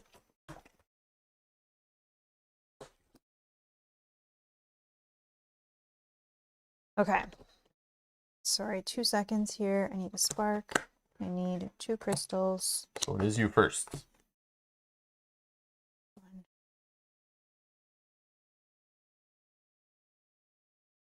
2 crystals. 1 and 1 and a spark. Okay, this is my opening hand, and then this needs to go Energy's on the bottom. like that. Okay. Start the first turn. Yep. Gain a gem from any supply pile. So we'll get this one. And Scott says, remember, Mel, if you take the Soul of Fire treasure, you take the Soul of Fire with your treasure and then buy the Sunstone on your first turn, you get to put the Sunstone in your hand. I would have enough if Rob discarded. Oh, yeah, the second card you gain this turn. Oh, I would have enough. Place this into your hand. 1, 2, Genius, 3, Scott, 4. genius. But We were you'd just have talking to. about that before the stream, actually. Yeah, but you'd have to discard for me to get that much money. No. Oh, sure. Okay, so Done. hold on. So then this is the one I'm taking. Then I have 5, so you can discard a card. So I did, and we'll gain a charge, which we can- know where that's going. Yep, I gain an additional one that can I use for a gem or relic. So that's 2, 3, 4, 5. So by this, when you gain this, if it's the second card you've gained this turn, place it into your hand. Boom. Let's put that out there, and then let's spend that to get another one of these. Okay. That is 4. Oh, that's 5 right there. Okay. We're going to do that. I'm saying. That. That'd be crazy. That. I need to get one of these going, though, in a minute. 1, 2, 3, 4. Okay. Oh, yeah, true. Nemesis. All right, so at the start of the Nemesis turn, move each soul clockwise 1 space. So these guys are going to go there. Okay. Around the Fountain of Souls track. Remember, when a soul moves here, Gravehold suffers 1 damage. So again, Gravehold is at risk. Okay. So then, again, this is good. We get Arise. Unleash. Move each soul 1 space clockwise on the Fountain of Souls track. So Unleash is place 3 souls on the start space. There's going to be a 3. There's no 3s. Oh, are these the souls? We're going to place 3. What are those? Are those? I'm assuming Oh, it's it's all threes the and same. ones. Okay, it's all the same. I'm assuming. Sorry, I thought it was something different. I don't know. I don't think it is. Got it. It didn't explain those. That's the problem. Nope, sorry. I didn't even realize. Right? It didn't tell us about these tokens. It just, oh yeah, they're right here. So there you go. They're all soul Okay. tokens, I assume. And that's a lantern marker. That's all we get. We got there. So they're 3s. Sorry, I thought they were for something else. Since you are going to put 3 there, why use 3 singles? We could just use a 3. And then if we, get rid of one, we can, reduce it down, whatever. Yeah. It just helps okay. keep it cleaner, I guess. Okay. Yep. So And we're the- obviously going to have a lot happening because they gave us a lot. Yeah. Then move each soul 1 space clockwise on the Fountain of Souls track. 1 space, yep. Mhm. And this is 1 space. They're like 1 rectangle space here, 1 rectangle here, 1 here, and 1 here. So Okay. it doesn't take long No. before they're in that final spot.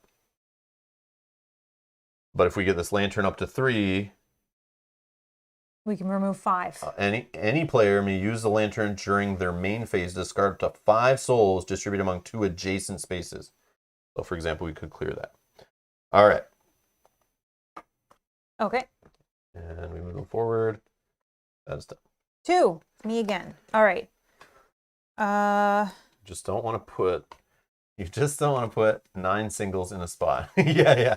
Trying to make a little Jenga tower or whatever. Okay, I'm going to fire this. He's sitting at 70. I am going to fire 1 spark because I have another one. So 1 on the boss. Oh, I man. don't want to hold it. Okay. We're on our way there, everybody. We're already starting to damage the boss. We're on our way to the end. Yeah. We've already decided to not focus on minions and focus on the boss. Yep. Some All damage goes here right now. That's how it's rolling. Some are going to hate that play, but No, it's all good. it's all good. Okay. I'm going to give, I'm going to give Zaxos a charge with this card. I can do 1 ether or gain a charge. I have the option for you to discard, but you don't need to. I think I'm going to stick with the 3, but Oh, can I get a relic? Oh, if you did discard, I'm gonna. Oh, that is a 3 as well.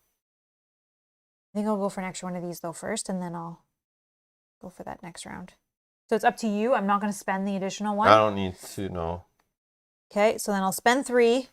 I'm gonna purchase another one of these. I think my next go around, I'm gonna get one of these going so I can start getting rid of some of these other smaller crystals.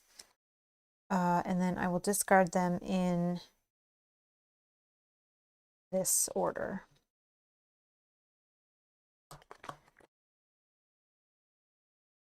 It's you. All right, the start of my first turn. We're going to focus one of my breaches 3 times. 1, 2, and open. Number 4 is open. Okay. So we're going to do this, and we're going to do this. Yeah, start thinning your deck, yes. And now I have 2. If you discard one, I'd have 3. I could discard 1 for a charge, so I will say yes. Okay. And yeah. But you can't, oh yeah, you can focus with it. I can focus or buy a spell, but again, we lost access to 3-cost spells. So pretty. So I will just focus my 3rd breach, I think. No, you know what? Let me get a money going. That doesn't help me get bigger spells. What's this one do? Gain 2 ether. If this is the second time you played Molten Peridot this turn, you may destroy this. If you do, gain a card that costs 4 or less from any supply pile. I think I'm going to take this one. I need money. But I could just take this.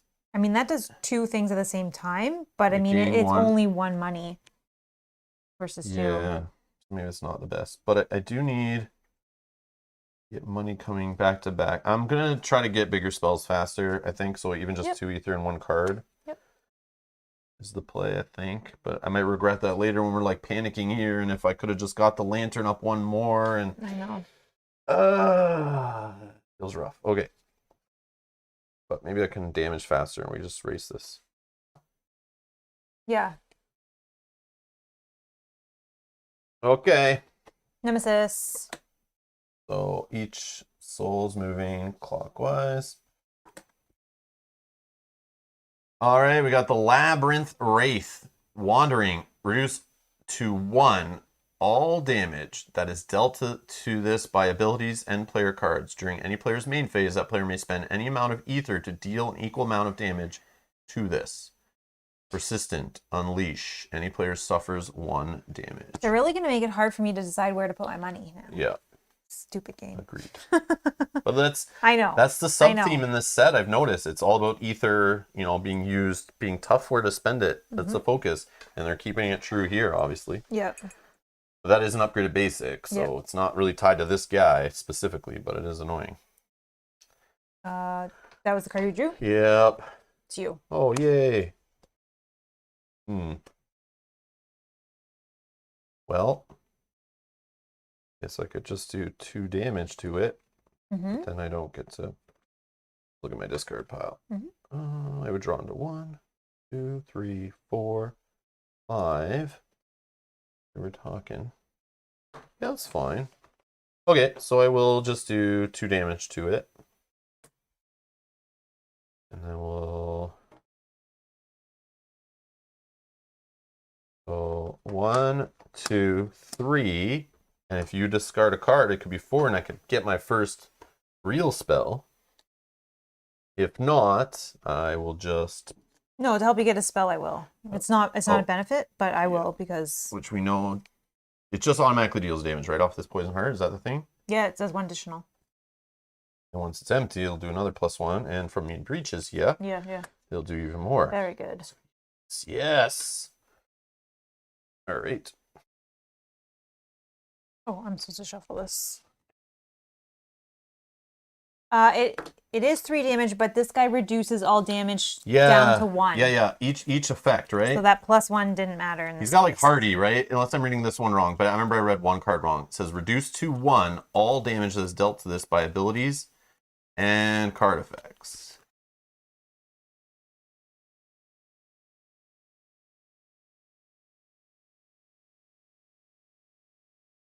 And it says during any player's main phase, that player may spend any amount of money to deal an equal amount of damage to this.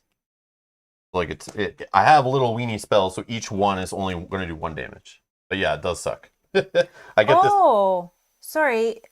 Sakabra is putting I it in another way.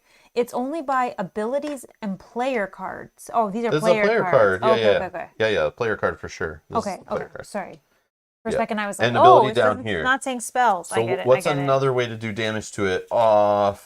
Is a Zaxos Outcast ability? Is It's that not a. he's That is a counted as a player player? though. He is. I think Okay. it even explained that with him that they are player things. Let's see.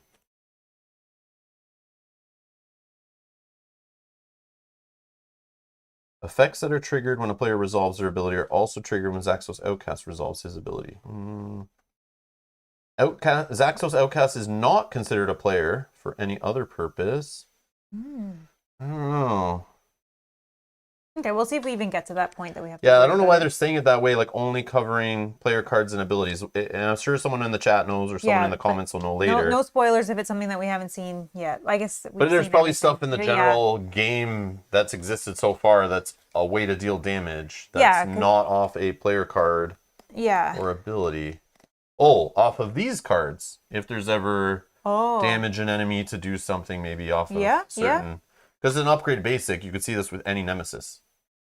Zaxos cards are not player cards. Okay, Okay, perfect. okay. Perfect. What about those spell or those curse cards? Those are player. Oh yeah, I don't know. I think they're player cards because they have like that back Okay, on them okay, and okay. they go in our deck and stuff. So Yeah. I don't know. Okay. Well, Whatever. we'll see if we even have to worry about that. There's probably some trick there that's not obvious that we're realizing, but that's fine. Yeah. 2, me again. Yeah. I will do 1 damage. 3. Okay. I could have spent my 3 money on that too to just get him down to 1, and you could have just killed him right there. But I did not. Whoa. Okay. Because I wanted a spell.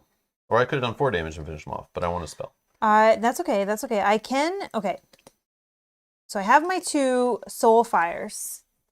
Is it smarter to just eliminate these 2 last souls, or to put the lantern up too? It's not going to do anything, and it likely will. I would go for the souls. sure In thing? my Okay. opinion, I would Yeah. go for soul. If it was my turn, I was Yeah. controlling your cards, That's but what I I'm was not, thinking. so I can't So- choose what you do. So I'll get rid of these 2. But as your fellow player in a co-op game, I will Yeah, definitely I'm give my asking. suggestions I'm saying that's for probably sure. the better way. Okay. So that I gain 1 and I discard a soul for both. So that's 2 plus I have 3. So I have a total of 5. I would like to get this into my deck so I can get to these faster. And then I could do 2 damage here, so your spark would wipe him. I have 2 going at him, But then even your 2 could go there. and you're allowed to spend any amount of money. So I could Yeah. literally spend 1 money to Yeah. get rid. But I probably won't want a spell. But Yeah. Okay. I am going to like purchase. this is perfect when you have like that spare 1 money I know, that you I can know. just. But we don't want him to unleash, and if we don't need to. I am going to Then purchase. take him out on your turn because he might go next turn and the turn after because you just shuffled a new turn order deck, right? Yeah, yeah. So in theory, he could just go twice right after your turn. I know. So if you really want him gone, No, but I want do it yourself, girlfriend. I'm just saying. Okay, I'm going to purchase that for 3. I still have 2 remaining, which I will spend, and then I can do straight damage, so I can hit him for 2. Mhm. And then I will. Oh yeah, that's true because I could use this on here, and then my 2 damage could actually go Yeah, to exactly. something else. Exactly. But that's assuming you go first. I mean, know, it doesn't I know, matter. I know. 1, I might 2, not. 3, 4, 5. Okay. Oh, I go again. I'll kill him. Maybe. I got money. Okay, so let's put a spark in play. We have another one of these. This one I will power a lightning or a lantern. Fuel the lantern, as the card says. Power a Just lightning. making up abilities. I will give Zaxos a charge with this card. And then for my 3 that I have here, we are going to purchase another Soulfire. And then I'm going to discard them like so. So Sakabra's saying Fang works as it's a spell and not a player card, right? But aren't all these player cards, like everything in our deck and our hand and everything we're buying, aren't these all player cards? I think, right? Maybe I'm wrong. Sakabra, do you know? Oh, are you saying this though? Like the addition. Oh, that damage. Oh, you're saying the Poison Heart treasure? Is that what you're asking? Is a treasure card not a player? Like, what is a player card? That's what I need to know. And I bet that's in here. Because I'm sure they wouldn't have not put that. Okay, so Dragon says yes, all are player cards, and Scott says no, all spells are player cards. Yes. Okay. So they're all player cards. There is Well, something that they're referencing, but we just can't think of what it is that could possibly deal damage. It could just be from the Nemesis deck. Yeah. It could be any kind of effect off of some other thing. I don't know. Yeah. I don't know. Or Zaxos. Maybe it's just Zaxos. Because his aren't player cards. Right, and that's what they're referring to, that Zaxos can deal damage to them. But it did say, what did he say? His something about his ability triggers when player abilities trigger or something? I don't know. So is his abilities on his cards count as player abilities? Because then those can't damage it either. No, because it specifically says Zaxos Outcast ability. I don't know. I think they're different. Okay.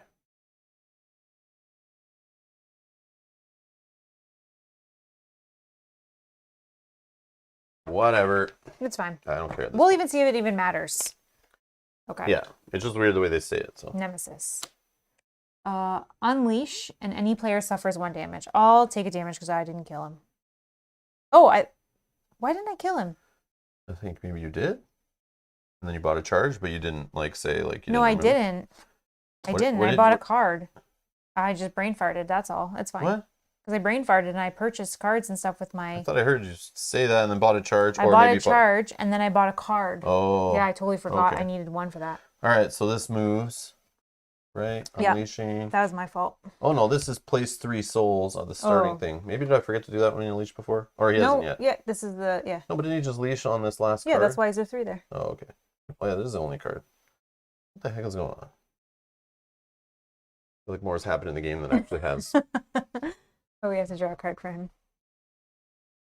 All right, we got our first power card. This one wants to be discarded with 6 ether if possible before it fires off in 2 Nemesis turns. Then you'll unleash twice.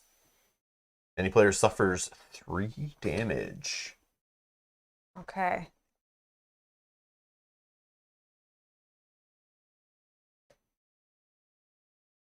Moves at the start of the Nemesis turn. Oh, yeah. He would. It Oh, that's yeah, it, yeah, right. that's why. Yeah, yeah, sorry. So you're doing it right. I was like, why is it? Yeah. Okay, we're good. We're good. Oh, back to back. So unleash again.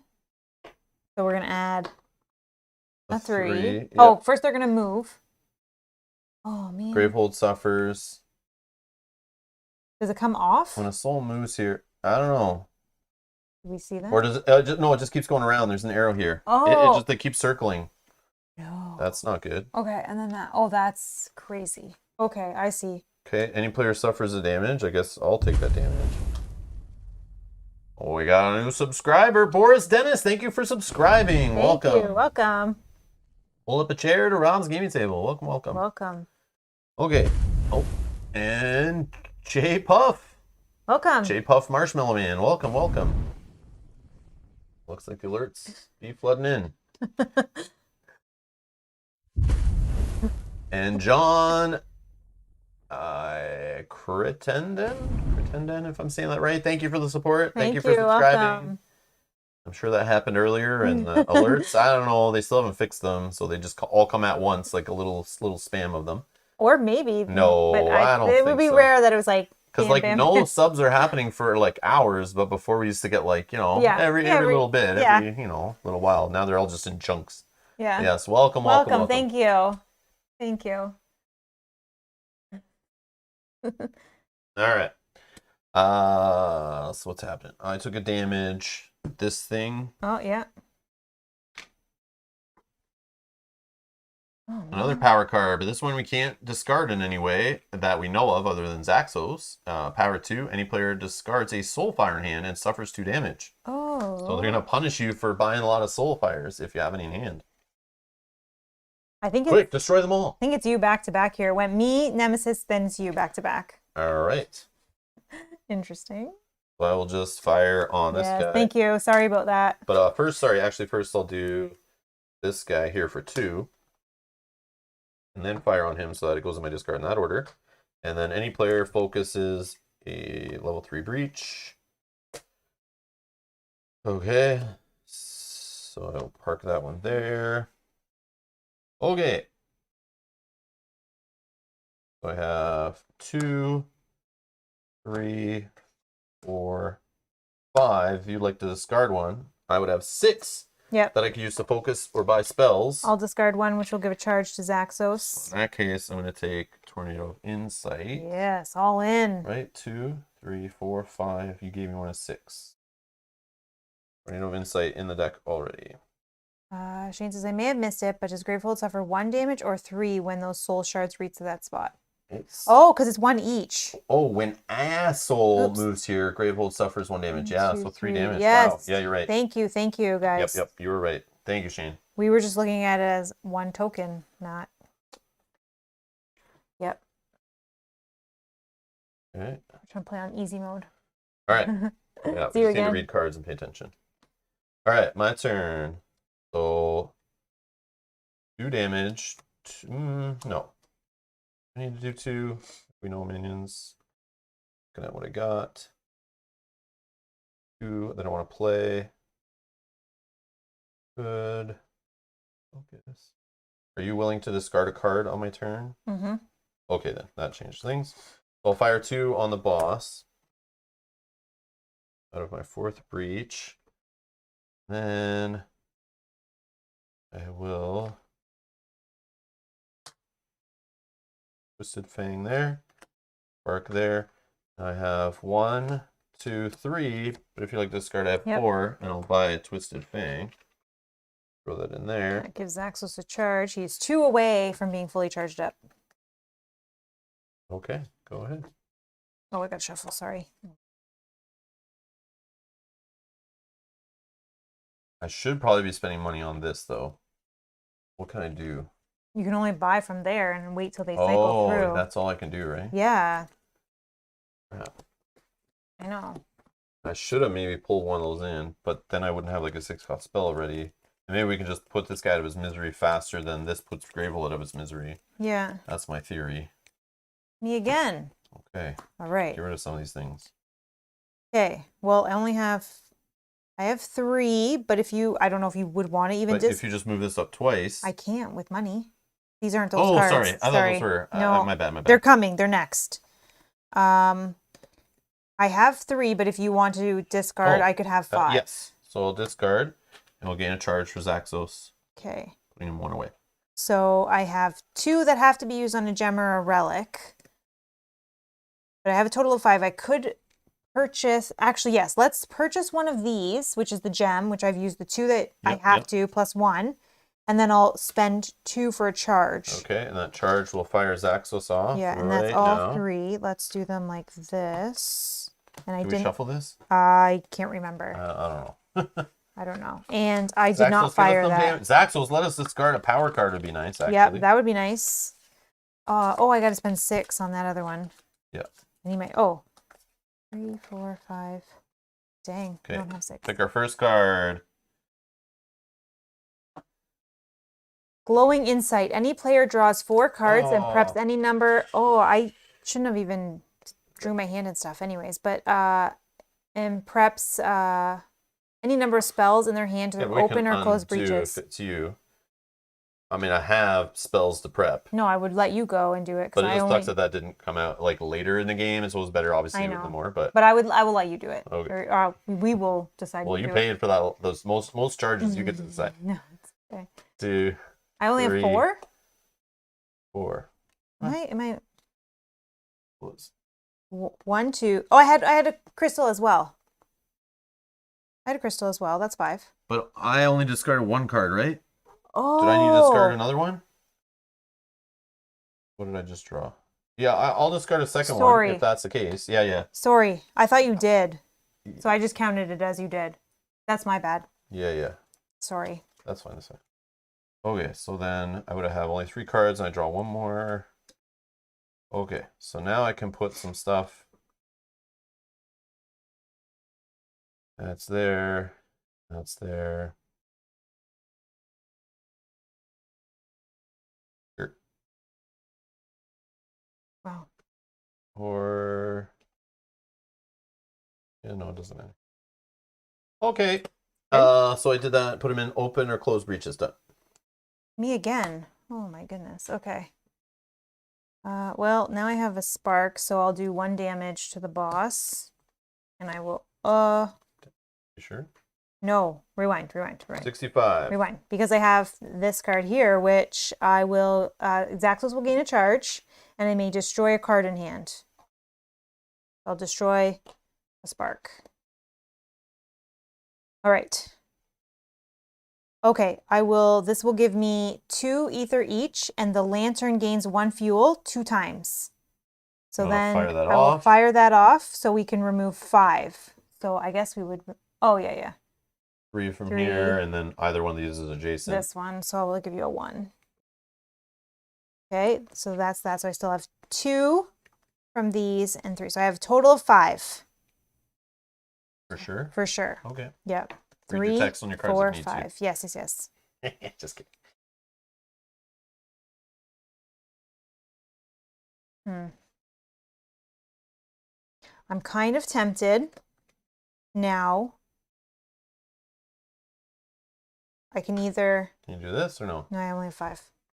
Well, I could hold this 3. But how many times have you gone? Oh, I've gone twice. Never mind. Yeah, don't bother. Not gonna do that. Yep. So I have 2 options. I can either buy this 5 cost, which can spell to give me a spell that can heal Gravehold going through, or I could spend 3 on a Soulfire and 2 on a charge, or even buying one of these for 4 to empty the deck out, and it does give the plus. Whatever you want to do. I'm down with whatever. Oh my goodness. Vasco, hey y'all. I'm glad you guys are playing my favorite game. Cheers from Portugal. Awesome. Hello. Thank you. Hello Welcome. from Canada. Oh man, this is so tough. Okay. No. Okay, you know what I'm gonna do? I'm actually gonna spend all 5 on one of these, only so I can have 2 of them back to back for some of these cards that come up. Have you gained anything else on this turn? No. Oh, okay. So that's my full 5, putting that back to back with those. And then we'll put that there. 1. Okay. So I have to fire these ones out, but I can still choose which order. But either way, we'll do 5. I have not all my open breaches, so no charge. Down to 60. I will fire this one for 3, +1, +1. So we're at 5 more. 55. Then we'll fire this one for 3, +1 off Poison Heart. So it's another 4, down to 51. And then we'll do 1 spark, down to 50, just to make it an even number. Yep. Okay, it's 20 damage so far. All right. Now I have 2, 3, 4. But if you discard a card, which you don't need to do, I'll just buy this. Let's see what I even have. But it could give me 5. 1, 2. What would you buy? Just the Twisted Fang, I think, would be the best spend. But at some point, I won't need to keep buying spells, and I can switch to spending money on charges and things. Well, it's up to you. I can discard a crystal if you would like, but it's up to you. It doesn't matter to me. Your call, your choice. If you do, I do that. If not, Yeah, I'll discard 1. Okay. To give you 1 more. Twisted Fang.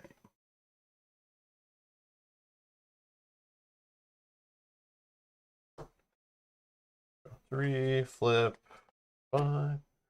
Nemesis. All right, start of the Nemesis turn. Move each soul. I guess they just go the same space. Yep.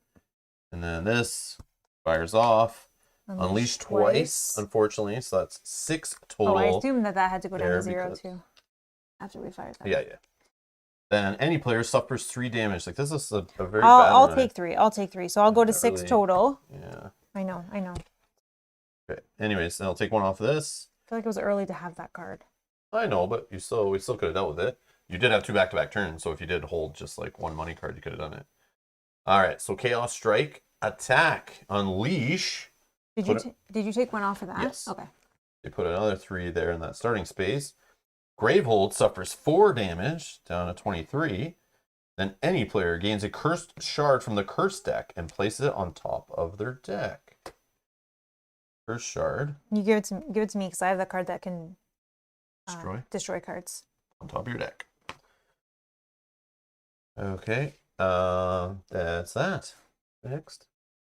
You. Yay. All right. Let's check here. Oh, I'm gonna have to. That's gonna happen to me. Dang, I'm gonna lose these two.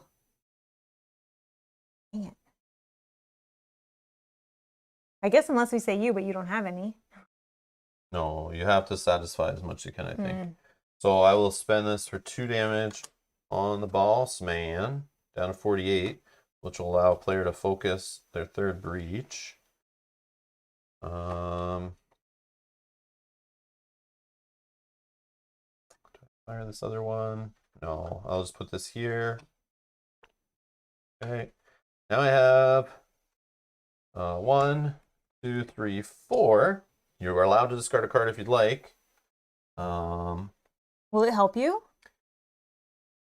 Well, it just changes to either me still drain this deck out, which is totally fine, or I dip into these 5s here, or I spend money on charges or something. Oh, no, I can't. I'm not allowed with that extra money. Well, I'm going to do it because I'm going to have to discard anyways. Oh, yeah. So, sure. I should have done the other one. Just Soulfire in hand and suffer 2 damage. Oh, not both. So now you're going to have both gone, right? You don't have to. If you have money to like buy some crazy card play, or we are about to draw into another power card on his turn next, and then you would have had the money to get rid of that power card, because they only get more expensive, right? Okay. We've already seen a 6. Yeah. So we're going to see 7s and 8s and stuff. I don't know. It's just the thing, right? Okay. Maybe. Well, if I don't discard, I'll have 2 that I can use for a charge, so. Yeah. So I'll just spend the 4 on this. Totally fine. Just throwing it out there as an option. I don't care if you do it. No, I know. But, but I want to get you the better spell card so we can race it. Draining this out leads to all my cards getting a +1 There's only of those. one left there, yeah. All right. Yeah, like all these become more powerful really fast. Yeah, for sure. So I'll get there eventually. Okay, Nemesis, unfortunate. All right, start of this. They do the little shuffle. Okay, that fires off. Any player discards a Soulfire in hand and suffers 2 damage. Okay. I don't have any. So I'll discard 1 and suffer 2, going to 4. Okay, this fires off. Next. Boom. We get a beautiful looking energy leech. That is disgusting. 6 damage. When this minion is dealt damage, move 1 soul clockwise on the Fountain of Souls track. Persistent. Any player suffers 1 damage. So you gotta like one-shot him, so it only happens 1 time.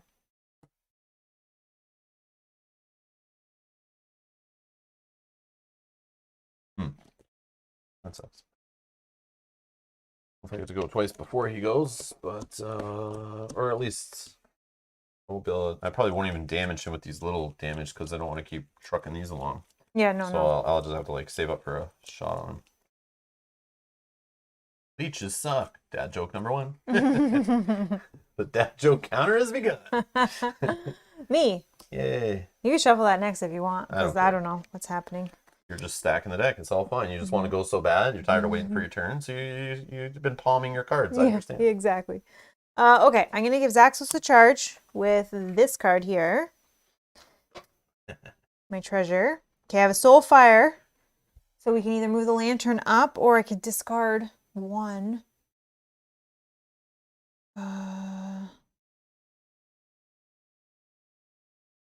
I just want to actually look if I would draw into 1, 2, 3, 4, 5. I would draw into 1 more, so we wouldn't be able to power it up before they go twice.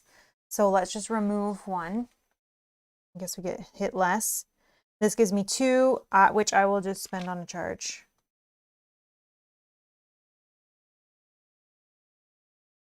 Okay, 1. It's you. Okay.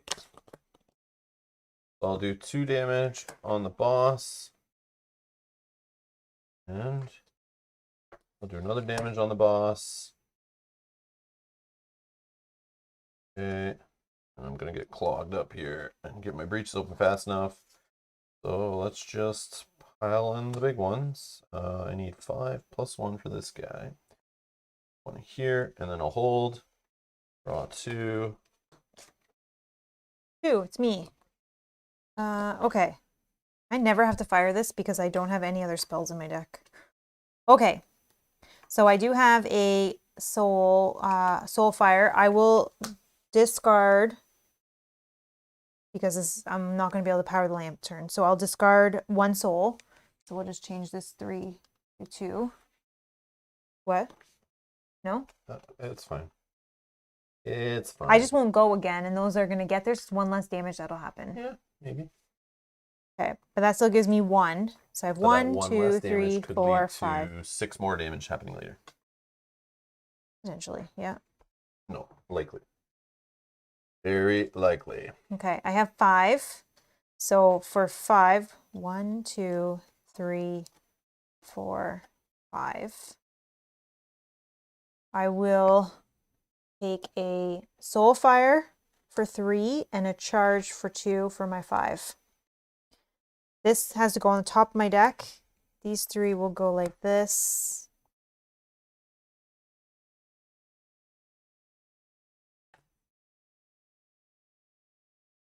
One. All right. Oh man, it's gonna get back to back again. Yeah. You need to shuffle it in a minute. So I'll just do 6 damage to this guy. Mm-hmm. And we'll move Yep. 1 clockwise. Yep. Then I will do 4 damage to the boss man, bring him down to 41. That feels good. I mean, I know, but I'm worried there might be heals. like we're and still stuff, in who tier knows? 1. Okay. We'll see what this. So I have 3, which is all I really need. Okay. So if you want to discard, you can. Go nuts. If you need to generate 6. charges or something. I don't later. have that. 3, 6, 7, 8. And I'll just 9. spend I the have 3. 9. I'll spend 3 to open my 3rd breach. Okay.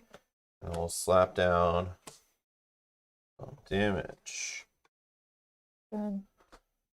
Go next card. Nemesis. Okay, so these will rotate. Gravehold suffers the damage. 22. 9 damage is coming. 2 more little shuffles. Mm-hmm. We got a power card, Soul Frenzy. When a power token is removed from this, move 2 souls, 1 space clockwise on the Fountain of Souls track. Power 3, Unleash. The player with the most soul fires in hand suffers 1 damage and returns a soul fire in hand to the supply. Man, I don't want to have. Oh, it's power 3. I hate these that we can't get rid of. Yeah. And that's just gonna happen. Okay. That was that. Nemesis again. Gravehold suffers damage. 1 more and it suffers 9. We're going to be losing the game fast. When a power token is removed, move 2 souls 1 space clockwise. So you need a 1. 2 souls, Oh. 1 space clockwise. Oh, it doesn't. Yeah, it doesn't have to be. You're right. Yeah. We choose. Okay. Then shuffle these up. Do you want to give that a shuffle and try to break it up? Okay. Well, I don't know if I'm like shuffling it the same way every time or something. So here's the moment where I was talking about. So if you put a lantern here and now you're holding on to 2 more, right? No. Oh. Okay. I thought you get like 1 and then you get 2. So then you would bump it up to 3. And even No, I these... knew because I looked at my discard pile that I Yeah. knew I wasn't going to have it. So this is So I gonna just- kill us. yeah. So 9 damage, yeah. Yeah, that's where we... Yeah, the lantern thing. Yeah, maybe looking back, maybe I should have bought this instead of that 2-coster. But if I can race this before Gravehold dies, that's my bet. But I don't think it'll happen, especially if a big minion comes out soon. Maybe. Okay. Well, That's distracting, but I mean, I'll keep trying. okay. I have 3, 6, 7, 8, 9. I have 9. 3 of these? Mhm. Let's do some. Well, I could keep that 1 more turn because I think that You will fire go to this off, discard. maybe we get like a lucky play that gets rid of this or hits him, or yeah, Yeah, 'cause that's remember there's like 8. that one that deals like 5 damage 3 times or something crazy. Like I don't know exactly what it was, but and there's heal in here, so I don't know. My other option is I buy. But then you're filling up your deck even more and you're seeing those less. Like right now your deck is huge. That's why you're not seeing those as often. My deck is not huge. My deck the only cards I Count have 'em. the only cards I have bought. Count them listen, now. listen, This is Aeons listen. in. Your deck doesn't need to Listen, get huge. the only cards I have purchased are these 2, these 2, 1 of these, and all the rest are souls, soul fires. I know, but your deck is still huge. That doesn't tell me your deck's not huge. You just told me. But I just, because I'm buying all those. I know, but you told me your deck's not huge. I bought 3 other cards. Now you're telling me you have all these cards. 3 other cards. Yeah, I'm just saying. I'm just saying it's not. I'm saying you don't need to keep putting more cards in your deck. If you do, you're going to see them less. I know, but I do need to see more of those so that we can handle this more. Yeah. So destroy cards in your deck. Here and see the ones you already bought. Get it? Yeah, which is coming next. It's coming next. And I took buy another one of those right now then. In that same theory, you'll see them more. And then, you can fill your deck with more, but this guy punishes you for having more too, right? Yeah. I don't know. It's just a theory. I know. There's 2 things I love I can these do. discussions. I love bantering over the possibilities of the crazy lines of playing this game. Yeah, because the other thing I can do is for 3 I can purchase this one. Mm-hmm. And then, I know, and listen, one sec. Mm-hmm. Then for 5, I can purchase this one. Mm-hmm. Which would then go back to my hand. I'd still have 4, which I could do 2 charges. It wouldn't charge him up, but I would get both cards. Yep. Yeah. And then on the other side of that, this card still is in play, which has a chance of leaving with this. Gravehold's still at 21, which has a chance of healing. This guy's still at 41, which from this has a chance of being damaged. What else is there? Yeah. Oh, I'm at 9, you're at 4. This has a chance of healing. Mm-hmm. What else in here that is not happening you want to also put in that argument, right? You got to think of what are the possibilities. You just named all the knowns, but what about all the unknowns if you went the other way, right? I know. And sometimes it's better to just go with the knowns. But yeah, it's game theory. I know both sides could be wrong, but then it's the hindsight 2020. And we don't know. Yeah, we don't know until we're done. Which is the fun that the commenters will leave after going. Rob's always has these ideas, but Mel's are always right. Mm-hmm. But it's like no, always. I love to argue every single possibility. Yeah, and then even the chat does too, and it's part of the fun. That's why I love playing these complex games. Yeah. Yeah. I mean, we could just play Ticket to Ride all the time, and then we wouldn't have any of that kind of. No, that's not fun. Argument, but. No. Okay. Yeah, you could also discard a card if you want, which would give me 10. Does that make you do a better play, or is that like a bribe? Is that a bribe you're asking? No, I'm just saying. Well, if you discard a card. If you discard a card, Rob, I'll maybe give Zaxos an extra charge. No, but listen, you have the one where he'll get a charge, no? If you discard. Yeah, I do. Okay. Done. Easy. Give him a charge. Boom. So now I have 10. Yeah. So I'll spend 6. You do whatever. So I still have 4. Do whatever. Okay, so I'm spending, and I'll put the 3 on there, but then I'm just going to take them all off. I still have 4 remaining. Okay, Shattered Rewind. Shuffle any player's turn order, it's only mine, card into the turn order deck. The player gains 2 life. I know. Or any player draws 2 cards and then destroys up to 3 cards in their hand or discard pile. No, I want to shuffle this card back in, which I'll do in 1 second. And you get the heal. 2 life. So now you understand what I was fighting for? But I'm not saying it's wrong. I'm saying both could be right. Yeah, sure. Both could be right. And I still have 4. I still have 4 that I can spend. Oops. Trying to fix that. So I could do Dragon Ticket to Ride.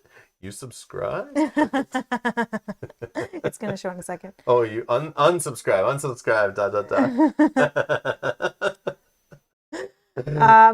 for the 4 that I have remaining. I don't like Ticket to Ride at all. I'm not a fan of that game at all, but I'm just joking. We could just play the quiet, Euro games where it's we just shut up and each player takes their turn without interacting, really. Yeah, but even then. I know Ticket to Ride, you still block people and stuff, but yeah. No. I like how we can turn co-op games into because man, if we were breach mages on the battlefield and we had Zaxos here we don't trust, and we had Mr. Octopus Hands over here from the water trying to rip us apart, we're gonna argue. There's gonna be yelling that. Mm-hmm. They're yelling in the story at each other all the time and fighting. Mm-hmm. It's passion, man. It is passion. It's good stuff. It is. You have to be able to say your opinions and feel comfortable with that, which I definitely will. Okay, so I have 4. I can do 2 charges, I guess, for 2 charges. All right. And then this one goes back on top of my deck. And these 3, these ones we want. Yeah, Ticket to Ride is a fun game, but after playing it a bunch of times, I'm just it started to bore me a lot. And this gets shuffled back in. Yeah. Oops. But I do have it in my collection to show other gamers, pull other gamers in the hobby, use it as a gateway game for sure.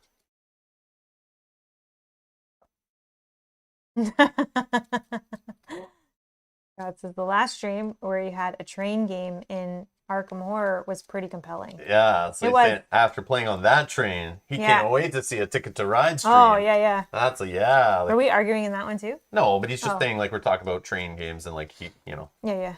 I'm assuming he's like, yeah, you probably like it. Yep. The train game was fun. Maybe Scott would like it. Okay. Nemesis. Diplomacy. So I never played Diplomacy, but I played Game of Thrones board game second edition is like my favorite board game of all time. Got me into the hobby, and I know its roots are in Diplomacy, the game. So I'm sure I would love Diplomacy if I played it. But Game of Thrones board game second edition is like, man, I love playing that game. Love it. I love staying quiet and nudging players in the right direction and promising people stuff and looking scarier than I am and or looking weaker than I am and stuff like that. I love that stuff. Oh, I love it. All right. All right. Nemesis. So that is going to shuffle. So Gravehole will suffer 9 damage. Okay. Then this comes Gravehold off. is at 12. Move 2 tokens 1 space forward clockwise on the track. So Do you need a 1? Yep. Oh, you need all 3s. Okay. Okay. And then That one off. And then draw a card. Yep.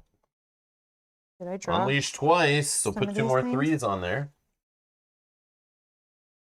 Any player suffers 2 damage and discards 2 cards in hand. That player gains a cursed manacles from the cursed deck into their hand. So that's the one I always usually take. Yeah. I suffer 2 damage. So I'm at 7. Discard 2 cards in hand. So much. Like I either keep the money, and if you discard, I can open my third, all my breaches. But I don't have that other card yet, so it's not that big a deal. I would only be able to discard 1. Nope, it's fine. But I'll just keep these. Okay. All right. and that was that. Then I put a curse, whatever, which gains a charge, suffer damage, or discard 2 prep spells to destroy this. I can discard spells, I guess. Yeah, because I can leave this one prepped. Yeah, this one down. Yeah. Okay. You. All right. So let's fire on. Oh, man, it's still there. All right. I know. So these will fire. They do 5 damage each to the poison heart. So that's 10 damage. He's down to 31. Then I will prep this here. I will prep this here. Then for this, I'll discard 2 prep spells to destroy this stupid card. Draw. And next. You again. All right. I will do 5 damage on the boss man, down to 26. Okay. 2 doesn't do much, but it will get us a charge here. 3, flip, 4, 5. Okay, next. Me. Zaxos gains a charge. And then I can discard a card in hand. I will get rid of this curse shard. Destroy a card? Destroy. Yeah, Oh. sorry. I have 2, which I will power the lightning. Or the lantern. Get some lantern to people. Puts it 1 away. Oh man, if only you did it before. It'd be a 3 right now. Then I have 3. 2 could do a charge, and then I just don't worry about the 1. Sure. Okay. 2 for a charge. And then we're going to do these like that, because I want to discard some crystals. But no, I want that to happen first. 1, 2, 3, 4, 5. Please let me go first. Nemesis. Dang it. All right. So Gravehold's going to suffer 1. Yep. Just need to. Oh no. You're going to go here, here, here, here, and here. Holy moly. I know. Gravehold's at 11. I know. And then this comes around, it'll go super fast. Now this. Mm-hmm. Okay, so we're going to move 2 souls, 1 space clockwise. We'll move this one. Mm-hmm. And 1 more. You could do also this one. Oh yeah, sorry. Yep. Thank you. Yeah. And then when that happens, we have to unleash. We add a 3. And then the player with the most soul fires in hand suffers 1 damage, which is likely me. I got none. I have 3. Wow. So 5. And returns a soul fire to the supply. Oh, son of a gun. Man, I wish I could have fired those off before. Draw. Yeah. Another power card. This time spend 8 to get rid of it. Power 2, unleash twice. Not good. Gravehold suffers 3. Not good. Any player gains a curse bolt from the curse deck, plays on top of their deck. Okay. Curse bolt's a spell one. Okay, then. So this needs to be gone, however you make it happen. This is me. Okay, well, Zaxos will gain a charge with this card. Yes, 2 more. I will spend 1 to power the lantern. Fire it off. Yep. So 5. from adjacent, probably best to do like these ones. Yeah, do. And then 2 off this. Okay. Yep. So you, Right? Because yep, they're unless we want to break down the Well, I big was only- clump, but then we're No, ignoring like what's that's more fine. immediate. Oh, I guess you could take in that. Because you need to Yeah. put 2 back. 2 back, yeah. Okay. But then we can just put a 3 back, right? 1 off Oh, this yeah. pile. Yep. Yeah. Okay. That Gravehold's death is right there, only 2 Okay. moves away. I will power the lantern 1. And then that gave me 3, which I will spend 2 to charge and not worry about the 1. And we want to see these first. And then that. And you thought about this, right? I didn't have 8. I only had 3. Yeah, I understand. But Yeah. You... I need my 6 to come together. Oh, okay. Okay. Yeah. Oh, I got. Okay. Oh. Okay.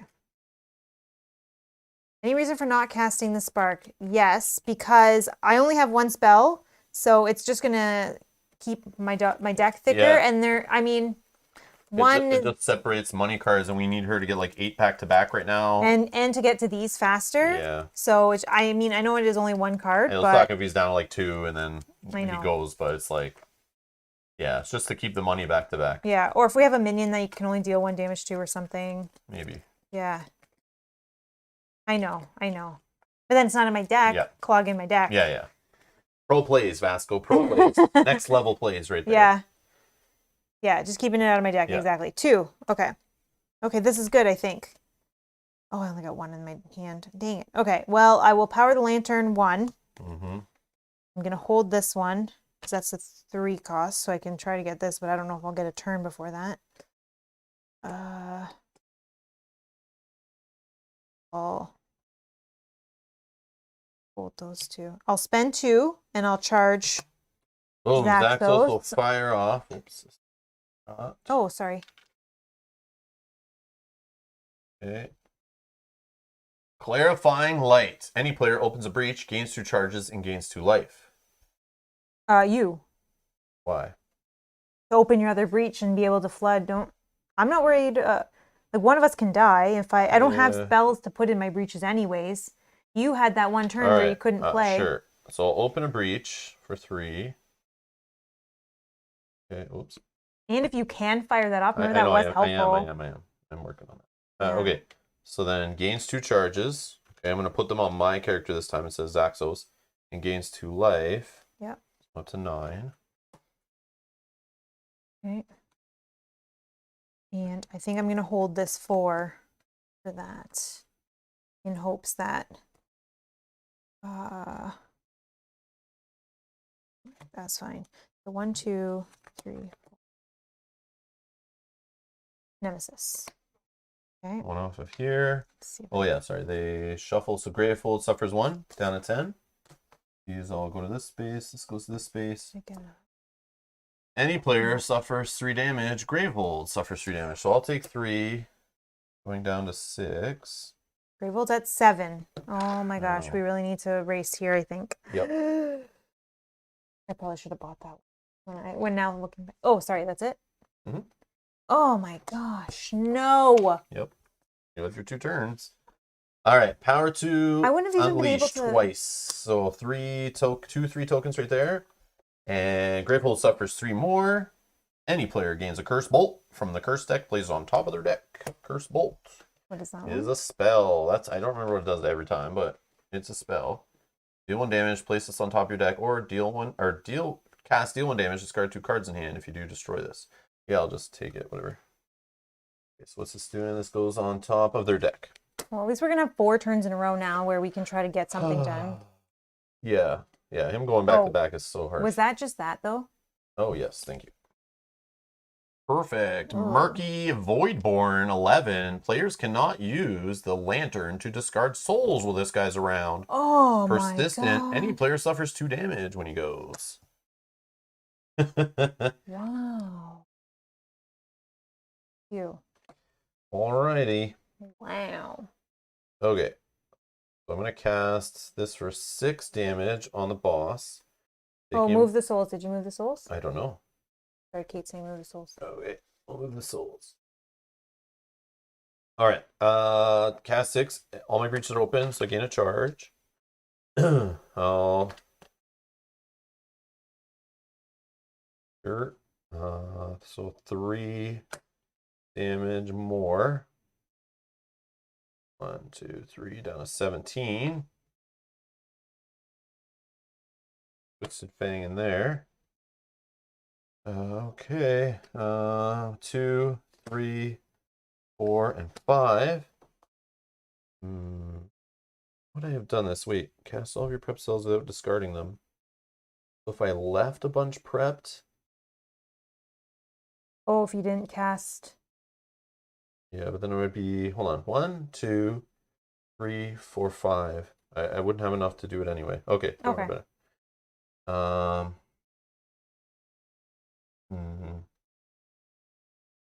Don't think this is fast enough because it'd be like way down in my deck. I think I just need to get this for 4. Yeah, because it'll just do additional damage. 4. If you want to discard, you can discard up to 2, but if you discard at least 1, I would say I spent that on the spell, and then I would have 2 spare from this for another charge. Yeah, I'll just do 1 because I can charge Zaxos with it. And then I still have 6, 7, 8. Now I have the 8.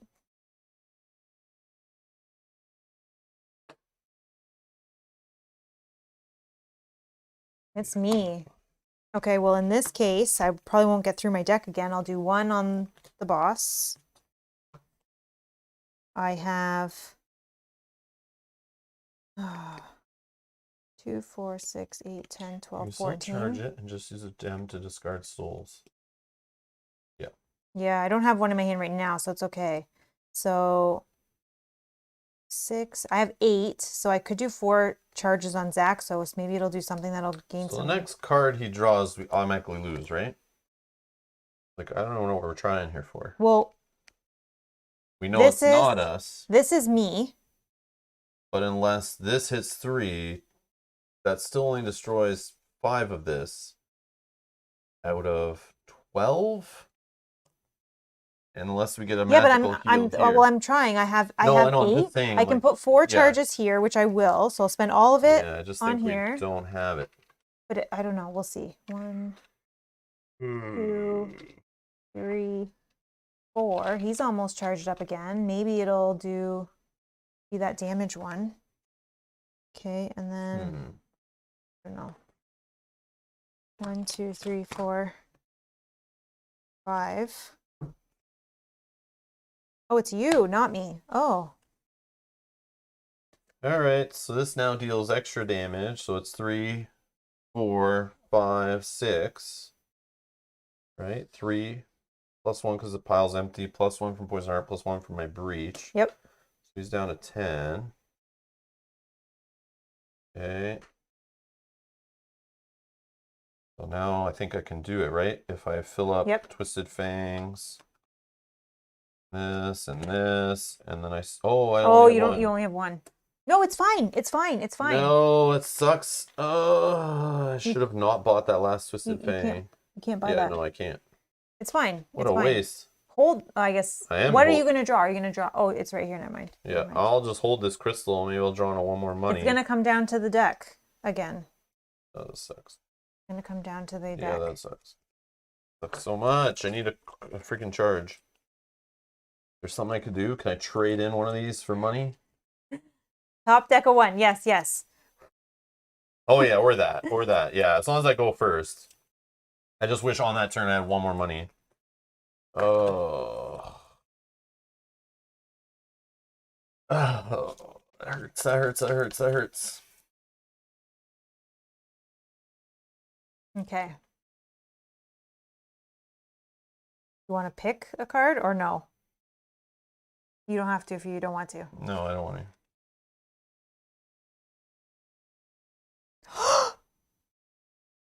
Oh my god. Luckily you didn't. Oh my god. Time for a break. Oh Yeah. my god.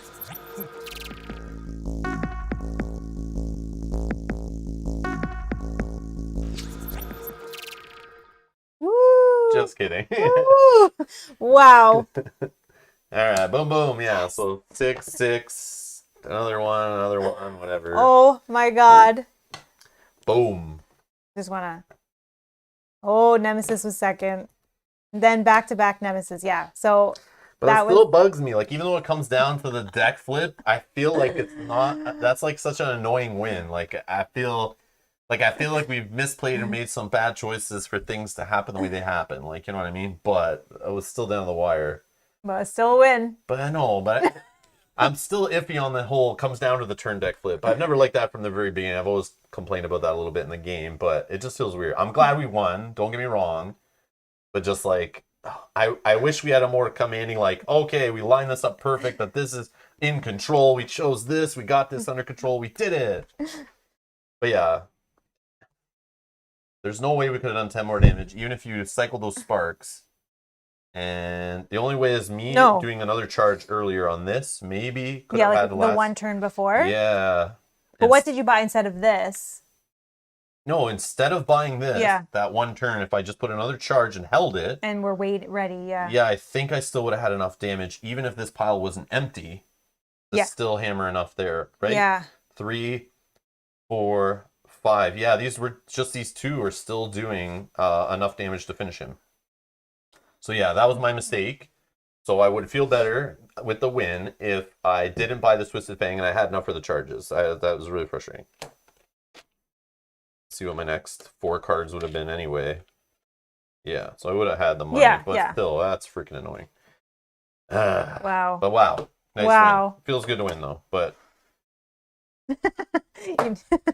my god, this little track of freaking tokens killing me. We're just watching it. I know. I didn't even realize that they actually went around. I thought once they got to the end, they were discarded. Yeah, I thought so until I realized that too. Yeah, once we saw this arrow here. Once we saw this arrow, I was like, oh crap. They're just going to keep swinging around. I didn't even realize that. So yeah, that definitely changes things. What was the next card on the Zaxos deck? Yeah, that was the other thing. We didn't charge them up as much as we normally do. Zaxos Outcast gains 8 life. What? This can cause Zaxos Outcast. Or any player gains 6 life. This can cause that player... Oh, I bet this goes with... Oh, this is Gravehold. This would have given Gravehold, sorry. Yeah. Gravehold 8 life. Okay. Or any player 6 life. Okay, so that would have been good. That would have been huge. So we were close on that. What would have been enough with 12 coming at him next? What was it? 8 plus 4? Well... Yeah, it would have been enough to survive one more round of this big pile. Yeah. And I had 3 of these in my hand, so I could have got rid of 3 of them. Because we couldn't use this. Okay. So, I mean... There's lots of factors, and like, what would that card have been? And unleash 3 times. Harbinger of Monstrosity. When a player deals damage to this minion, reduce that damage by 2 to a minimum of 1. Persistent. Gravehold suffers 2 damage. Any player discards a card in hand. But that would be not till his second. Yeah, but it wouldn't have unleashed. But if he did go back to back, there's a chance he would have ripped that apart. Wow. Yeah, I don't know, man. I don't know. All right, let's... Oh, yeah, we got to read some fun stuff. Yeah, story time, exactly. Conclusion of Battle 4. The final blow lands, and the fountain explodes into a burst of radiant water, coating the cavern and leaving mages drenched and gasping. It's over, Ilya pants, leaning her head on Kel's shoulder in exhaustion. It's over, Kel answers, sweeping her tether up in her arms and planting a kiss on her forehead. I thought I saw something moving in the pool, Takrin says, still holding his shield out in front of him. Don't let your guard down. The group watches in tense silence as something stirs in what little water remains. A single, human-sized, purple hand reaches up over the lip of the now empty pool. A man begins to pull himself out. Sahana sucks in a deep breath, trying to keep herself from hoping for a miracle. The man crawls his way out of the pool on his hands and knees and then looks up. His face is a mess of eyes, and his skin is coated in fine spider webs. Zaxos is the first to recognize him. Arachnos? Arachnos turns towards the sound of his name, but there is clearly something lost behind his eyes. He is caught somewhere between human and monster. Behind him, another figure, as pale as a ghost, crawls her way from the pit. Her skin is rippled and coated in burns. Sahana falls to her knees in shock. Desmodia? Now that's a name I know, but I don't remember who. Desmodia and Arachnos struggle their way to their feet, looking weak and unsteady. Thraxir is the first to step forward and meet them, a steady mountain of armor for them to lean against. They must have been halfway through the process, Zaxos muses quietly. Finished enough to survive, but not quite nameless yet. We are the rest of the people who died in the fall? Zahana looks at Zaxos desperately. Why did only Desmodia make it through? Maybe the concentrated energy at the center of the explosion. Maybe her connection with the void. I don't know. Zaxos closes his eyes and hangs his head. I'm sorry, Zahana. Takrin kneels beside his mother, and she leans into his shoulder, crying softly. He runs a hand soothingly down her back and murmurs, We saved him from a fate worse than death. Now he's free. They all are. Zahana knows it's the truth, but it does little to soothe the cold grief wrapped around her heart. Do you see now, Zahana? There is power in the void. Powerful places like this. Zaxos spreads his arms wide. This is where we'll find the answer. The key to stopping the Nameless for good. The void is our only hope. Zahana is quiet for a moment, considering his words. You're right. This place is important, but I don't think there's an easy answer out there waiting to be found. There is, and I'll find it, Zaxos gestures at the newly reformed mages. They can't go back to New Gravehold but the way they are, but I can stay with them here. We'll find a way to destroy the Nameless once and for all. You could come with me. Zahana shakes her head slowly. No, you're wrong. But Brahma is wrong too. We cannot rely on the void to fix our problems. But we also cannot ignore its potential. It's time to stop thinking of our world and the void as separate. We have to embrace them together. Resting a hand on Takrin for balance, Zahana slowly pushes herself to her feet. She reaches up to her throat and unclasps the red cloak draped around her shoulders. With a quick movement, she folds it once and holds it out to Zaxos. His eyes are solemn as he takes it from her. Where will you go? Zahana takes a long moment to look at the stony pool, drained of all its magic. The water is flat and empty. I think it's about time we had a discussion with Brahma. I think it's about time I went home. Open the end envelope and the end deck. Add them to your collection. Congratulations, you've completed this expedition. Open the end of expedition booklet for instructions on how to play more expeditions that can include all your Aeon's End content. So there's a little history here on Arachnos. Okay.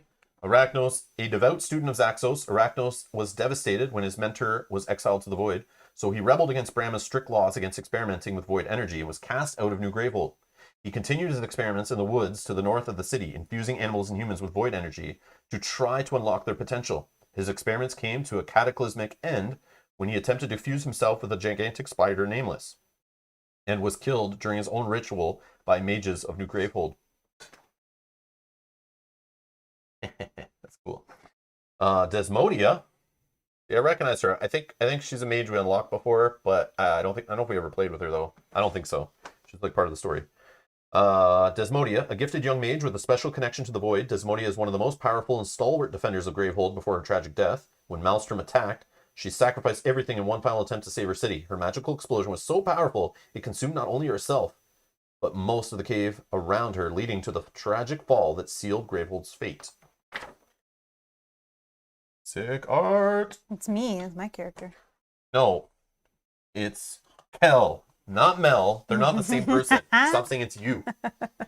Not you.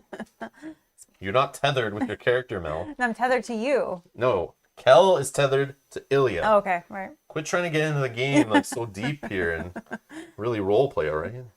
Not what we're doing. There was a comment earlier while we were playing. We were in it, but it was, I'm so sorry, I can't remember who it was, but they mentioned how it was interesting to see us play through with the same characters the whole time without changing.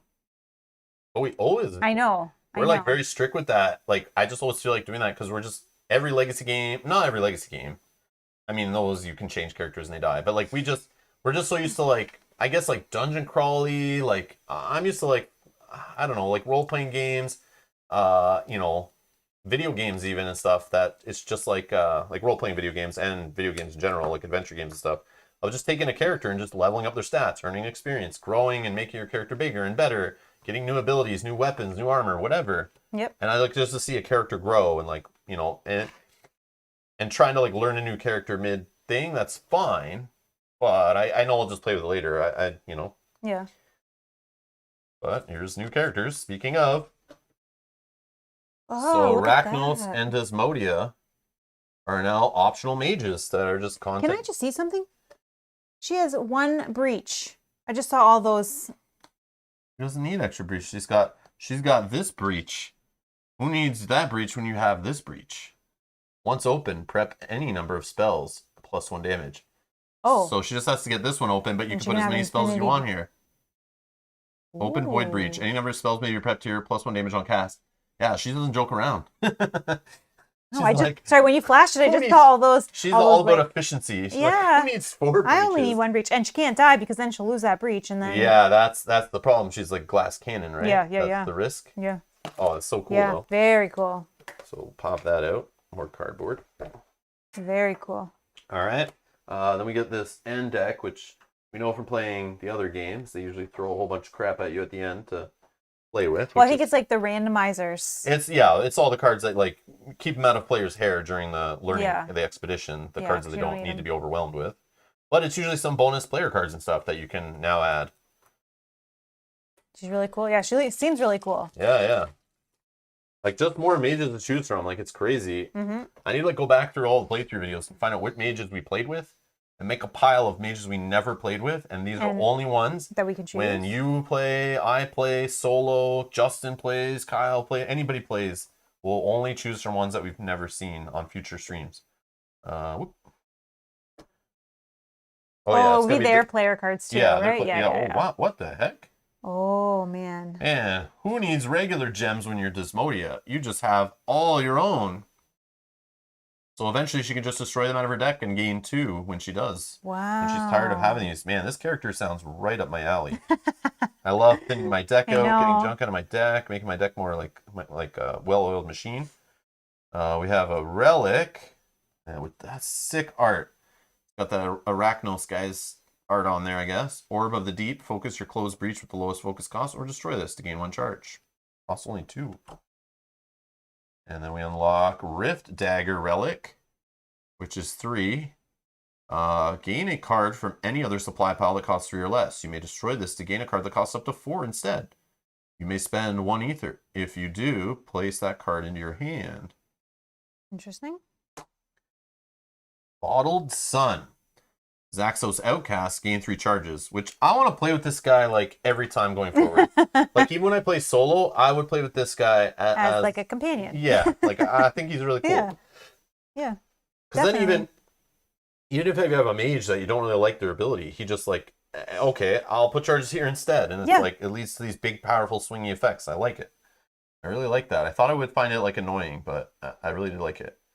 For spell. Cast, deal 2 damage. You may destroy a card in your hand. I like it. Or cast, discard a gem in hand. If you do, deal 4 damage. When you're done buying stuff for your deck, you can get those gems out of there and just focus on damage. Which I would have liked there at the end when I didn't need to buy anything else once my breaches were open. But again, if I want to keep putting charges on Zaxos and we're playing with him, maybe that's not a good idea. Yeah. Unstable Rift, a 5-cost spell. While prepped, at the end of your casting phase, deal 1 damage and gain 1 ether. Cast, deal 4 damage. Okay. Like, look at this, man. It just never stops. That's crazy. I didn't realize. Plus all the ones that gave it to us during the play, too. Gathered Will, cast, deal 2 damage. You may gain a spell from any supply pile that costs 4 or less and place it on top of your deck. Okay. So this is very similar. Those who are just watching this as like your first Aeon's End experience, if any of you are still.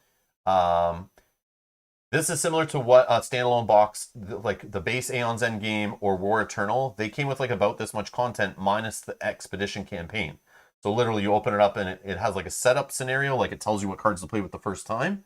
But then after that, they just throw a whole bunch of cards at you, and you can randomize even just from one box of Aeon's End. Like, you're seeing how many player cards there are to choose from. You can do your own custom setups. You can do random setups with an app.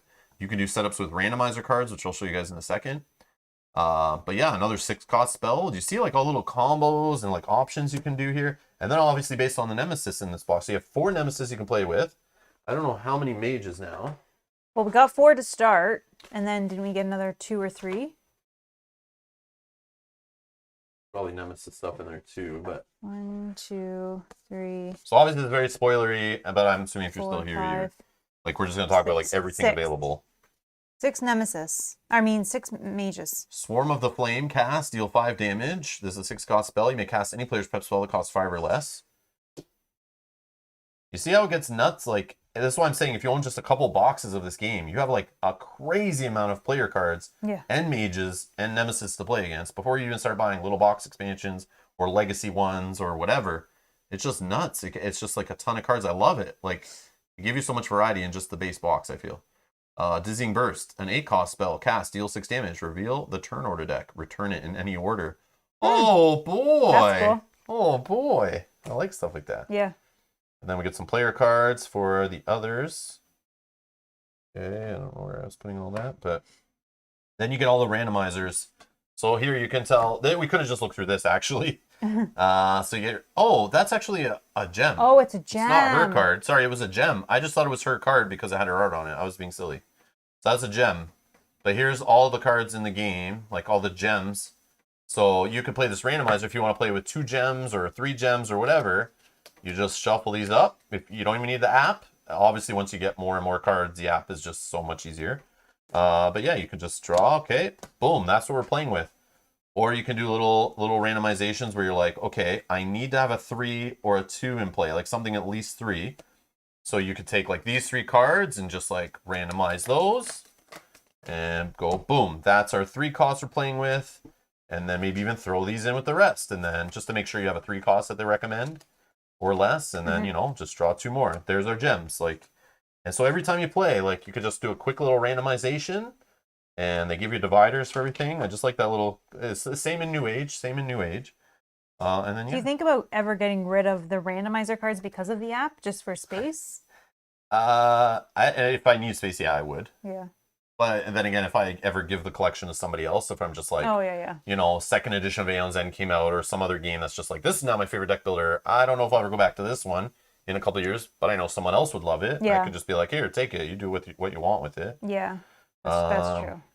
We got all these like spells here. Look how many spells to choose from. That's so cool. I like it. I just like how they give you so much in a game. Lots of comments on the art. Yeah, the art is. Oh, the art's awesome. really cool. Yeah, Art's really cool. Yeah, I'm a big fan of it.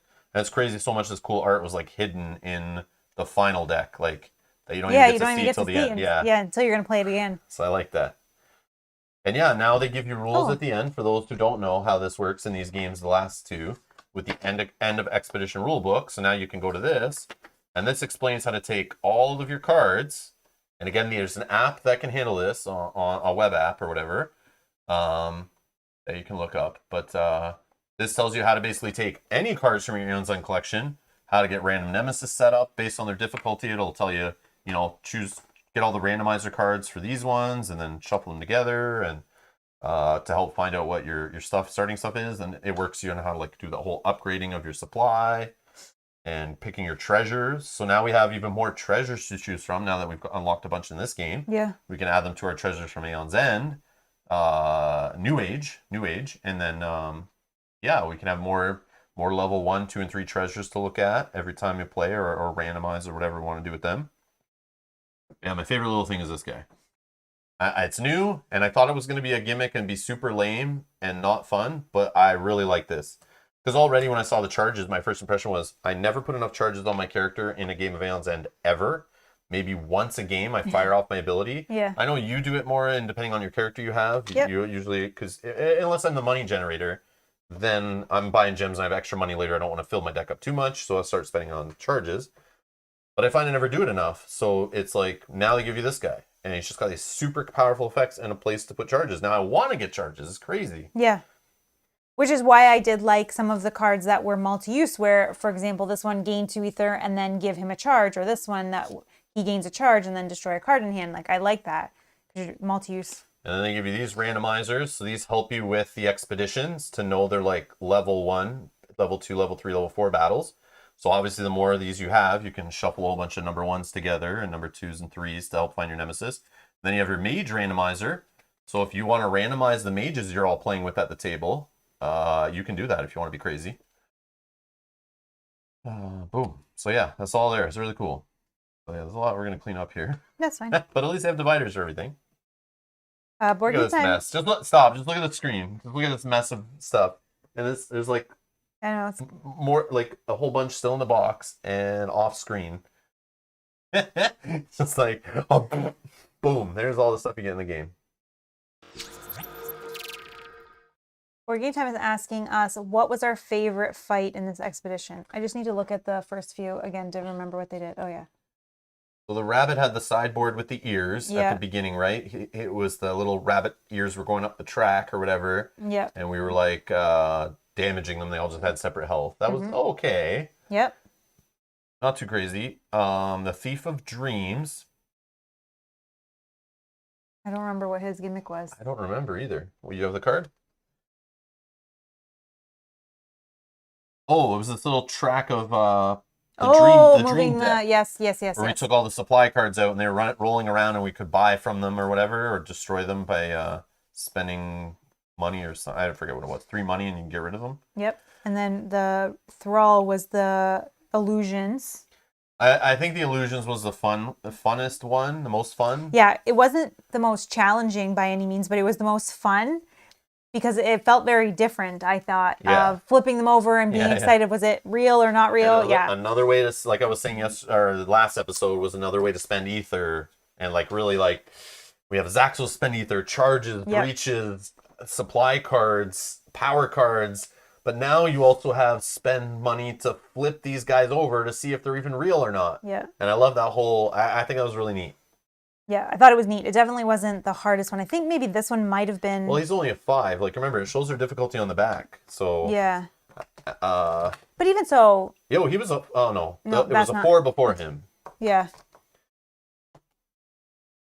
Yeah, he was a 5. And the bunny was 3. So it went 3, 4, 5, and 8.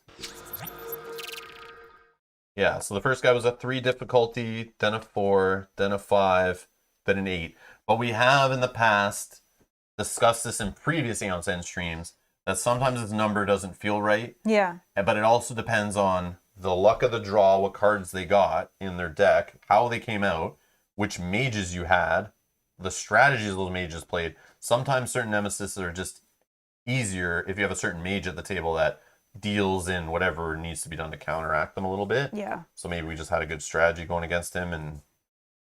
But yeah. Like, maybe he feels like a 5. I don't know the mage's difficulties well enough to know. Like, this guy definitely felt harder today. Yeah. But did he feel 3 levels harder? And possibly people are saying this guy's easier than a 5 maybe. So, did he feel 4 or 5 levels harder than this guy? No, not really. No. So, but again, even with the boss that we're talking about where you flip the cards, again, for this one, it's all on what you flip and what's real, what's not, what you're discarding. Like, lucky. It's all, it's all luck. But he was only 50 health. So if you just like hammered him quick and had a good strategy with damage going fast. Yep. Yeah. But I do really like how each boss at least felt different in this box. Maybe not for other Nemesis in the whole campaign, but don't you think that each boss did something different? Which was cool. Yeah, For this box, if we're just looking at this box alone. Yep, each one was different. Felt very different, Yeah, it was cool in this one. They didn't go with just the common, like, oh, there's little tokens moving around the board. Fight those tokens. You can destroy them for this much damage. Yeah. I like the way it was like, oh, and you can't buy them away really either. Yes. You have to buy gems to fuel a lantern to really damage them, or use these gems that they give you just for the scenario to buy to just discard them. Yeah. But it's like... But I like that. It gave it a different kind of challenge than just being able to spend money to buy them. Yeah, exactly. Something else to buy. And then you had to wait for them to cycle through your deck. Yeah. Yeah. Definitely very cool. I like that idea. I liked also that these 2 characters worked together that we played. I know that the other two characters probably also work together, but I really like that. Board Game Time saying Gate Witch, which I don't remember what Gate Witch does, but that name does tense me up a little bit. I remember it was super difficult. It was one that's like people were saying, I don't think the difficulty was right, and it was like a really hard one. I just don't remember which box it was from or anything, but I do remember it was crazy. But scared to face her again since Board Game Time. I feel like that was one with the sideboard too, right? Gate Witch. I don't remember all the names. I'm bad with names in this game. Yeah. And a lot of these mages, or a lot of these Nemesises, we played once. Yeah. And some of them we haven't seen in like a year or more. Well, we so. had to look at the pictures to see what we already played in this campaign, which we've Yeah, been yeah. playing like over just 2 weeks. But it's a good game to like, it's a lifestyle game. Like you can, like once Legacy of Gravehold comes out, it's like a nice little complete story arc where you could start with Legacy and just like reset it or whatever, play through it, you know, the reset pack or whatever, and go through that all the way through, like just do like a constant expedition and play through it over a short amount of time. Then the story will all make sense and, you know, flow together and you'll kind of remember what's what. Which gains token. Then with X tokens, it puts a turn order card back in the deck. Oh, man. Yeah, okay. I don't That remember. sounds familiar. No, I don't know if you played it. I think I might have only played it solo or Oh, something. maybe because I don't remember that. Game But Witch again, is from like War Eternal or something, right? I don't think it was in the whole Legacy and Aeons and the campaign stuff we played through. I feel like that one was when I tried playing solo. And it was from like War Eternal or the core box. But I think War Eternal. But let me know. Let me know if you guys remember. I'm curious. Hollow Crown was a tough one too. Vasco's mentioning Hollow Crown. That one sounds like a tough one too. I can't remember exactly what Hollow Crown did either. no, I'd have to pull them all out. But and those just two look at names, them. Gate Witch and Hollow Crown, I feel like those were like ones that were memorable and like I just remember them being tough.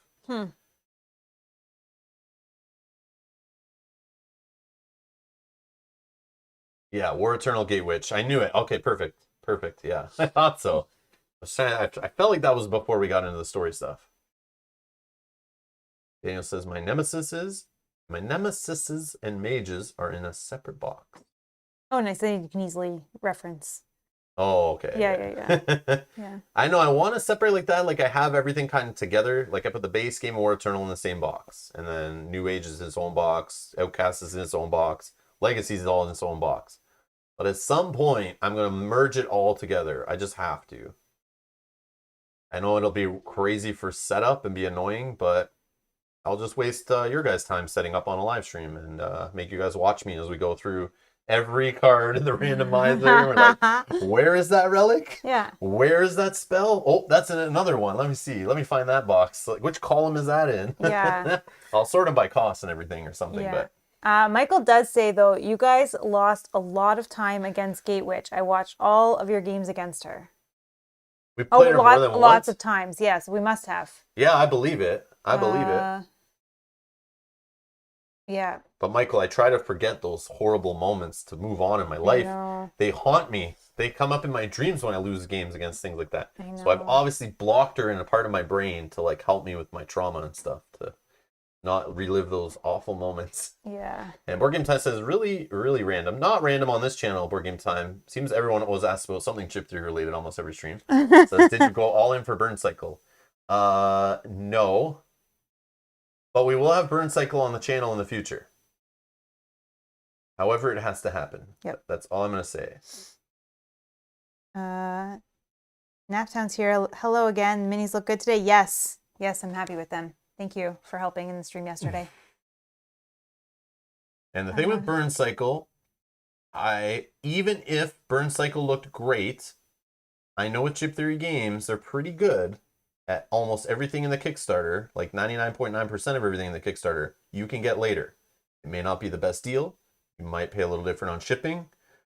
But I still think for Burn Cycle, I wouldn't go all in, or any game really. It's hard for me to go all in. I would still just kind of buy like the base game and stretch goals, whatever, and then see if I like it later, and then buy the expansion later if I can get it. If not, life moves on. I play a different game. No big deal. But yeah, so if I were to go back and know what I know about Burn Cycle now, and it was like that in the Kickstarter, I would probably still just back like just the base game, whatever, the box. And then like even them demoing it and seeing it on Tabletop Simulator and people's impressions on other videos, that doesn't mean I'll still like it. Like, I still won't be sure until I actually read the rules, play the game myself, and see how it works with my game group and stuff. So some games I've thought I liked more than I did, and I played them once, and somehow they just didn't make it out again. So I don't know. And some games that I thought I wouldn't like as much, I freaking love. So it's weird. But yeah. But the Hoplo stuff, now that's a different story. That's been out for so long. I see so many videos of that since I played so much Chip Theory stuff. It seems like the whole tactical stuff, similar to, it's got like that kind of bones tactical play, meaty play of Cloudspire 2. So it's like that one. I don't know if I would buy any expansions, but I still want that best of box, that second edition, that like best of Victorian box or of Hoplomachus box, and then the Victorian new solo player box. Like, I just will buy those two for sure. But if they add like all these extra expansions, I don't know if I would go that route either. That might be too much, but I know I could always probably buy those expansions later, just ordering them on a future Kickstarter of Chip Theories or a future web order. Or if those things, what were those things that used to happen in the world a while back where people used to gather in a large building to play board games and buy board games and talk about board games and unveil board games? Do you mean conventions? Is that what they were called? Conventions? I think so. Yeah, if any one of those ever happens again, and, if we go back in time and those happen, yeah, I would grab a bunch of Chip Theory expansion stuff there and like promo things and stuff if I could. But I don't need to get that stuff in a Kickstarter and then it just sit there and I never play with it. But yeah. Dragon's asking, Aventuria update. Yeah, I can talk about it now, I guess. Yep. It's here. I have a whack a ton of boxes, it feels like, for Aventuria. I didn't know what was coming up in the new Kickstarter because I can't really find a ton of information about it. All I could find was one page that discusses some hero boxes, and there's one you can play on Tabletop Simulator. And these hero boxes are solo play heroes that come with their own little upgrade cards, and I think even a mission to play in these little boxes. Not sure 100%. But yeah, that's all I knew. And then shows up as 2 big boxes, a medium box, 4 smaller boxes, and then 2 like little card boxes. And it's all these, they all have names and everything, but I don't know what they all are. I read the backs. They all need the base box at least to play. But I did email the company to see if I could find more information so I can let you guys know. But the Kickstarter is next Tuesday anyway, so we'll be streaming it next week, I assume, assuming I get the information back from them. I've asked them. Maybe I got an email back already. I don't even know. I emailed them earlier. Let's see. But yeah, so we'll be playing some Aventuria next week. The plan is one of the evening streams. So now we're done Aeons and Outcasts for now. Yep. So that opens up next Tuesday, for example, the day the Kickstarter launches. Maybe Mel and I will play a 2-player game of something of that's in those pile of boxes. I also am trying to find out what is the primary product out of those pile of boxes I got. What of that is the main thing in the Kickstarter that they're kickstarting? Like, what is the main expansion? Because the name of the Kickstarter doesn't match the name on any of those products I got. So I'm assuming all that stuff's in the Kickstarter, but I still don't know until the Kickstarter goes live or unless the publisher tells me. But there is no response yet. So hopefully you're back tomorrow. And then I'll let you guys know more when I'm allowed to let you know more, I guess, about it. Maybe they don't want me knowing. But maybe that'll be on Tuesday, because if we did play on Tuesday, we'd be able to pull up the Kickstarter. Yeah, and take a look at it. So join in probably Tuesday, assuming something delays it. But next Tuesday's stream, 7 p.m.-ish Eastern, will be Aventuria, and we'll be looking at. I'll bring all the boxes we can out, look at it all. And we can like go through whatever you guys want to see, maybe, or we'll play through. Maybe we'll do a poll, and you guys pick which story we play through or something.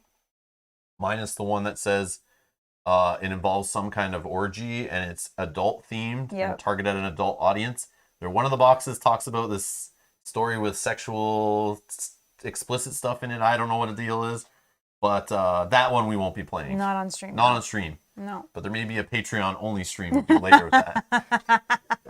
But yeah. That would be funny. Yeah. But I didn't expect that to be one. I didn't either. He even showed me this and he was like, read this. It basically involves some kind of stripper is the character you can play as is what I get from it, but I don't know the rest, but yeah. Yep. Anyways, stay tuned for more information. I'll let you guys read the back of the box on the stream. I'll show that off. Yeah, I don't. Yeah, I showed Mel. He showed me this morning. Yeah, I was like, okay. Like, Mel, am I reading this wrong? But what the heck does this one say on the back here? Then I started reading the rest of the back of the descriptions. It flat out says it as a selling point of the product. Yeah, and Daniel then says, I must get that one.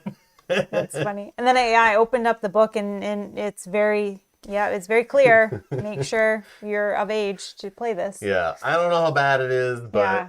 I mean, Yeah. we saw in some of the other Aventurious stories we played through on the channel, I was shocked as I was reading through them. Some of the things it was saying, I remember being like shocked, and people were making comments in the chat, was like not expecting that. Yeah. Where it was like a bit of adult theme to some of the stories, but the game doesn't feel that way. The art and whatnot doesn't feel like that. But yeah. Now a game like what was the one that has all like the pin-up art on it, kind of Shadows of Killforth? Yeah. That game, I would expect that from that, based on the like, the art they use for the women and the dudes wearing no shirts and stuff. They have a pack they sell that is like an adult-focused pack to throw more adult-focused cards in your deck and stuff in the game. That game, I would expect that, just based on seeing the art on the cards. It's like, oh, I see. Yeah, that makes sense. They have an expansion like that because it's like very, pulling on, Yeah.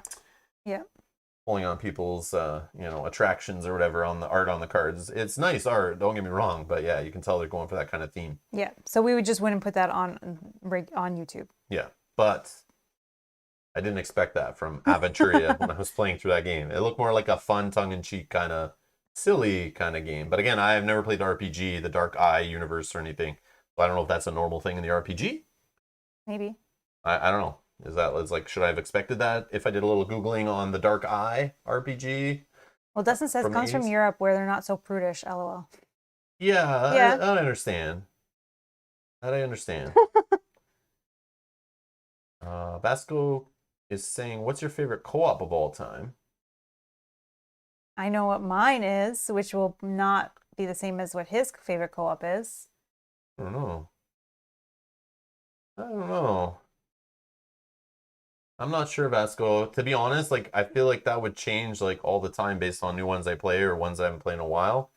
But I would have to kind of like look through at least a handful because my memory is not the greatest. Sometimes I'll forget that I like about a game I've played, even if it was like a month ago. I'll be like, oh yeah, I did play that game. Mm-hmm.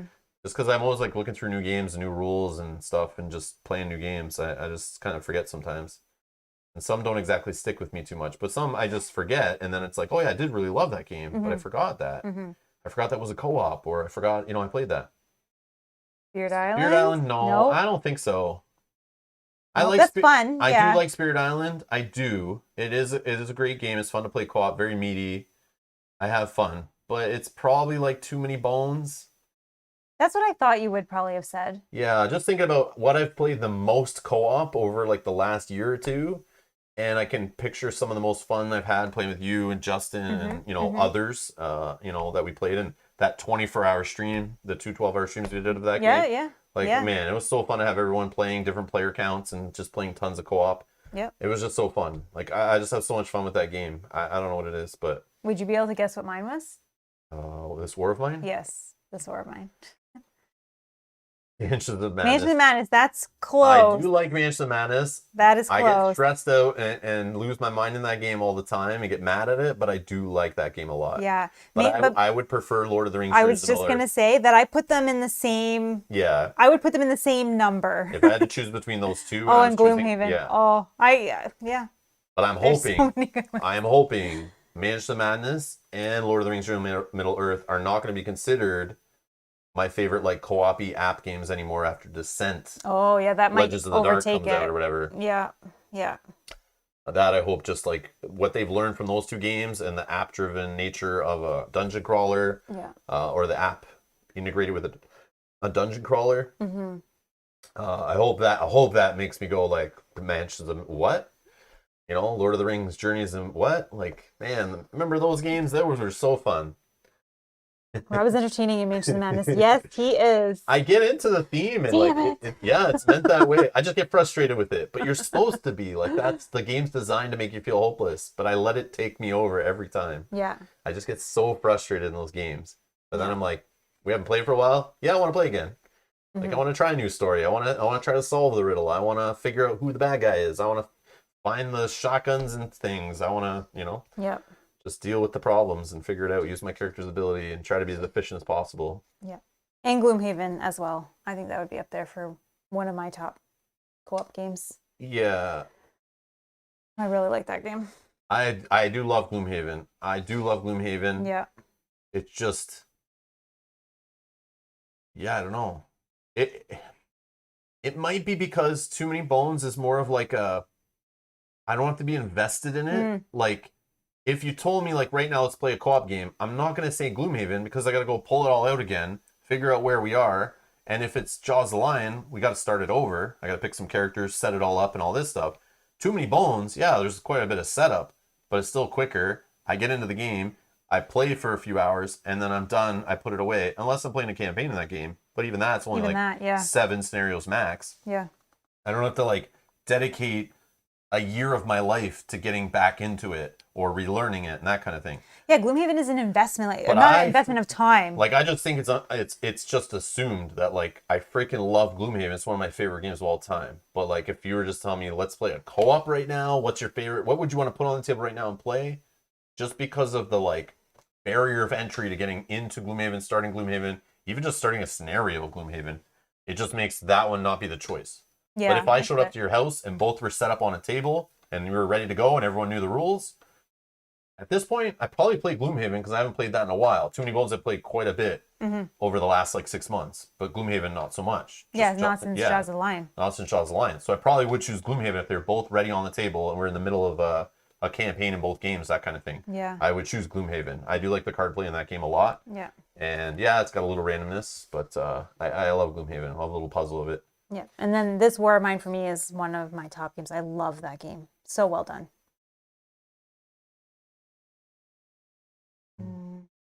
How about Street Masters I like, but I haven't played enough of that. And I haven't played it at all. I haven't played that with anybody else. Like, I've only played it solo. Someone was asking that in the Discord within the last month, asking if that's going to come back to the table. 100%. And I said yes, because I haven't played it yet, and I do want to. And I painted the whole set. So that game was supposed to be played with Mel and Justin. We had plans to. I was planning on teaching them on like a Friday, and we're going to play like all Saturday.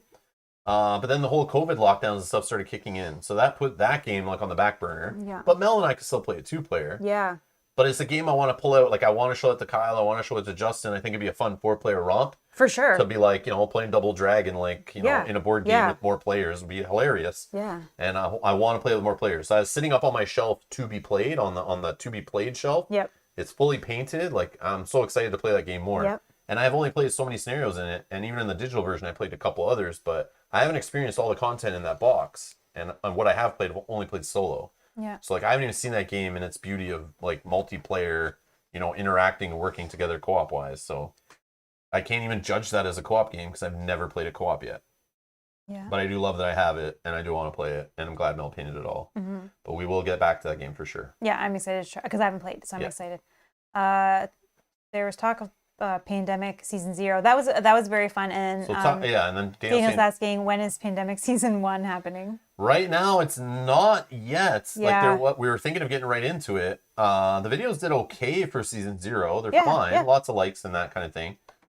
But we have other, like this game to play. Now we got Sleeping Gods to play. The Arkham horror bug bit us. Yes. Now we're hooked into that for a while. Like, we have content.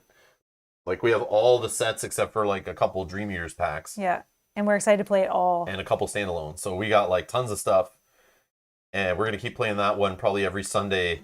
And maybe only interrupt it when we're done a campaign. We might take, a couple weeks off. Yeah, throw some other things some other things in the middle. But I don't want to start a Pandemic Legacy season when have Arkham Horror going.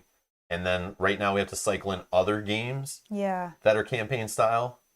So I don't really want to jump into a legacy game in there. I mean, we could play those on weeknights. Yeah, because they're not super long. And at this point, they're not super spoilery either. Yeah. It's hard to say. But I don't know if I want to play Pandemic Legacy Season 1 only, like, once a week. No, I don't think so either. I would like it where we have that happening on a Saturday and then, like, a Tuesday and a Thursday and a Saturday, Tuesday, Thursday, Saturday. Yeah. Like, 2 to 3 times a week. Yeah. Kind of like what we did with Clank Legacy. Yeah. Where we played it a lot faster. Or Pandemic Legacy Season 0. Yeah. Like I just didn't like when we first played Pandemic League season 1. There was a point where we took like 3 months off of it Yeah, because of our group went traveling, and then they moved, I then they think, too. moved, and like we just had yeah. trouble lining up days with our other players. So yes, we have played season 1 and season 2. They just weren't played on stream. We played Yeah. them off stream at our friend's house. Yeah. Yeah, so we've played them already, Yeah. so like they're not something I'm like, oh, I can't wait to play it again. I can't. Yeah. But playing season 0 made me really want to. Yeah. But then I might get let down when we get to Can you do it again? 2, and then it's like, yeah, I remember this not being that fun. Now knowing season 0 exists, it's even more not fun. No, I'm just joking. Still a fine game. Yeah. But yeah, it's something we do in the future, but it's like no rush. Like we have other new experiences, newer games we want to play first. Yeah. And I guess that kind of answers Naptown's question of what's our go-to game. We don't really have a go-to game because we just kind of keep playing whatever's next on the list. So we don't have a go-to game. We have a go-to pile and a go-to shelf. Yeah. And they're upstairs and they stare at me every day. So when I first come down, I wake up, come downstairs, I can see right from the bottom of the stairs, there's a 2x4 Kallax. And then that is so full now. There's a pile on the floor, and there's a big 10-seater table in front of it that we play games on, and I practice games, open games, read games, set them up, whatever. That I can set up 2 or 3 games on at a time, and that has piled up games on that and some of the seats. And so our go-to game, if we have time and we want to play a game, we go to that pile and we in the shelf and we look at what needs to be played next.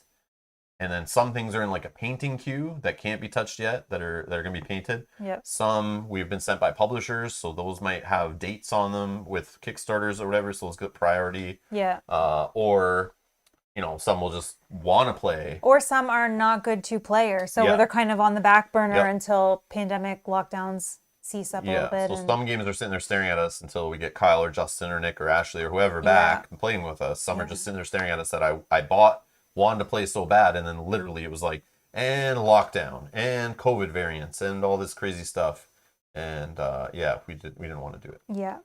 But we have a pile, so I literally look at this pile and it's like, okay, I need a 2-player game right now, and we want something that's longer if we're playing it only on weekends, and we can play this or this or this. So those are our go-to. It's our go-to pile and shelf.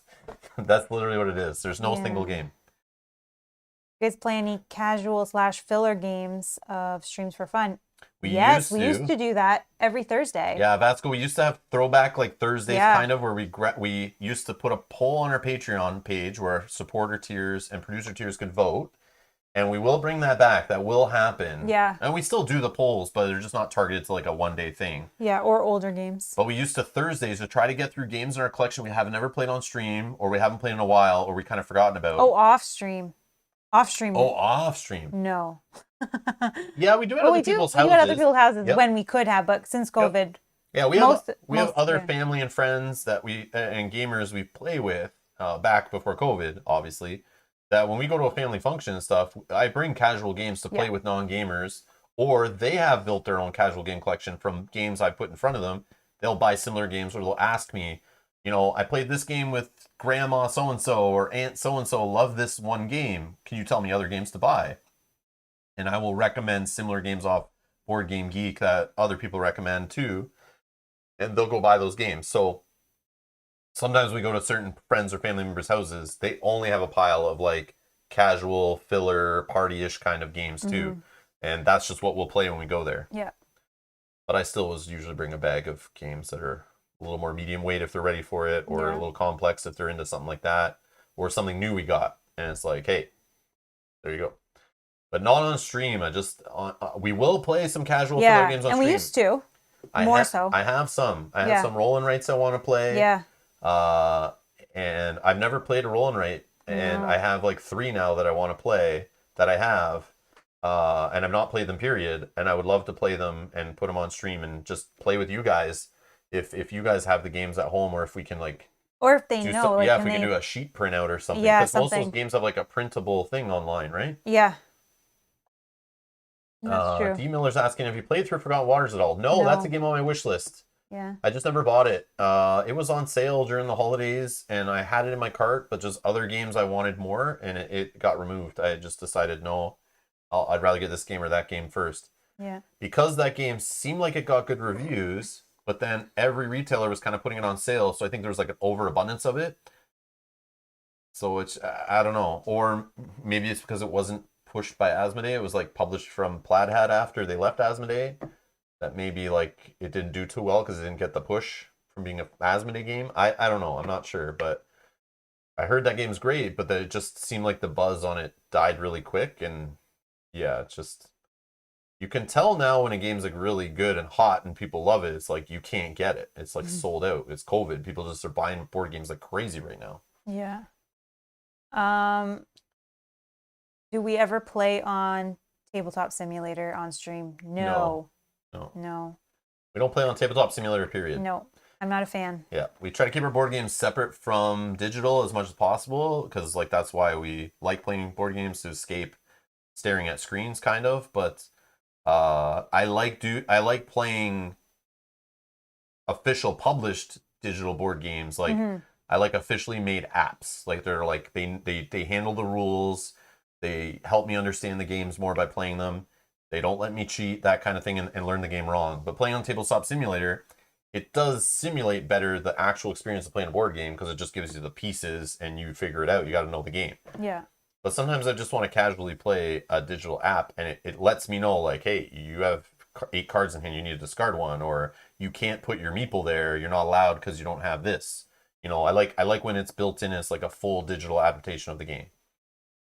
But yeah, and Billy says I like bending my cards. Yes, the tactile nature of board games, Yeah. like Touching pieces. I was just talking how I love Too Many Bones. Like part of it is the plastic cards, the poker chips, the dice rolling. Like you can't get that, and I would never care to play Tabletop Simulator Too Many Bones. Like never. No. Never. It would not be the same. I don't want to even waste my time doing it. No way. Yeah. But again, I know I'm lucky. I have a daughter that will play games, worst case. I have a wife that obviously plays games with me, and I will play games physically solo, and I don't care about the setup time. I don't care about how long it takes. I will choose all that. And we don't care how hard it is. Yeah. So I have no problem playing, but I know there are some people that cannot find the time to play. They have kids running around. They can't set up games, leave them on tables. Yeah. They have nobody that lives locally that plays games. They have no gaming group. They have no family member that plays games. Or doesn't play the type of games they like. And sometimes the only way to connect with people that have like moved away or people you've met online is through Tabletop Simulator. So I just choose to avoid it and not play it and don't care about it and watching it. But I'm glad it exists, and I'm glad it's a way people can connect and play board games for sure. And demo games and stuff like that. Yeah, I think it's really for sure. for Try it before you buy it. Yeah.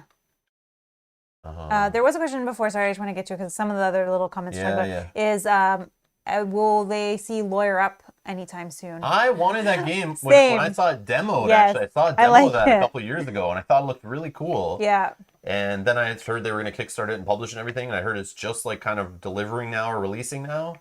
So yeah, I'm a true crime like fan. Like I like true crime and documentaries and stuff like that. And Same. I listen to some podcast true crime stuff sometimes. Yeah, I've always been interested in that kind of stuff. So the whole idea of like courtroom and that, like, you know, lawyers and, you know, defensive strategy, prosecution, that kind of stuff, I think it's neat. Yeah. Is it a good game? I don't know, but the theme draws me for sure. Same. I was interested as well. So I think it's something we could play on the channel. Yeah, I think it would be fun for sure. But Dragon is also asking if we can list our rolling rates in the Discord. So the rolling rates, no, I just tell you. Yeah, sorry. So I saw cartographers. I've talked about I had cartographers. Yep. I just haven't found a time to play because I want to play that with other people to learn it. And that was one that right before COVID I bought it. We were going to take it to Nick and Ashley's, play a big player game of it. Yeah. And I was going to teach them. So I read the rules. And then I was like, oh, now we can't play with more than like, I want to play that game with a bunch of people. But I think we can work something out on stream where we play it. As long as we let people know that we're playing in advance, right? But again, I don't remember if that game is an easy one for everyone to play at home. I think there's an app for it too. I'll have to look into that. But anyways, that's one of them. Cartographers, obviously, because it's like it's in the role player world and it's fantasy, and it looked interesting, and so it's like I'm like, if I'm gonna try a roll and write, it's got to be Cartographers, I think. Yep. But then there's an arcade one that just came out that's like a pinball. Oh yes. I'm looking forward to that. Man, I love pinball. Looks so fun. I love going to arcades. I have my own like custom little arcade machine. Has like tons of games. I love arcade stuff. I want to get a digital pinball machine too. Or build one or something. That would be cool. But yeah, so I don't know what that's called. I forget, but I grabbed it when I saw it come out in retail. And then there's another one. Was it Troy? Troy the Dice Game? I think it's called. I'm pretty sure that's like a roll and write. I have that one that we can play on stream one day. Yep. But yeah. I think that's how it is. Troy, right? Troy the dice game. I think Eroyes. Hmm. Or is it Trois? I don't remember. I don't remember the name. Yeah. I don't remember the name. Plus one for Dice Throne Adventures. Matt built his own arcade game table. Use Raspberry Pi. I use Raspberry Pi for mine too. Yeah. Nice. Yes.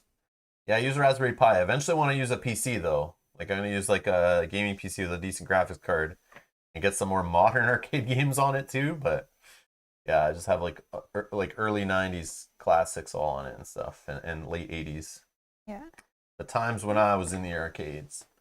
Michael's asking if we have tried Keyforge. Yes. Love Keyforge. Keyforge. Love Keyforge. I might buy some of the new set when it releases just to get back into it a little bit. Yeah, we should play that every now and again. But man, I Very have fun. quite the collection. Like I have a few of those giant 5-row white boxes, like full of decks, like tons. I was buying it because my daughter was playing it. We were going to tournaments.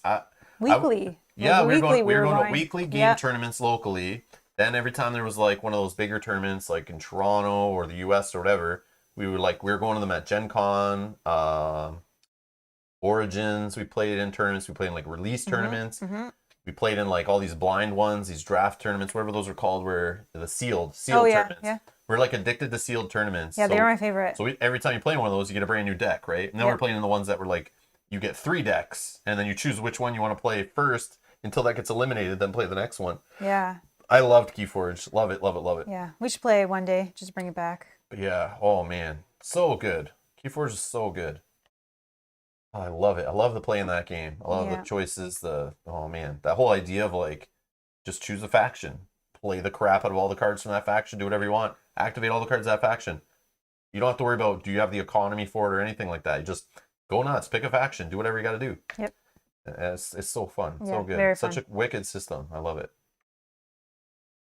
But yeah, we didn't get anything from the last set of Keyforge. No. I have stuff from the set before that, but that's when we stopped.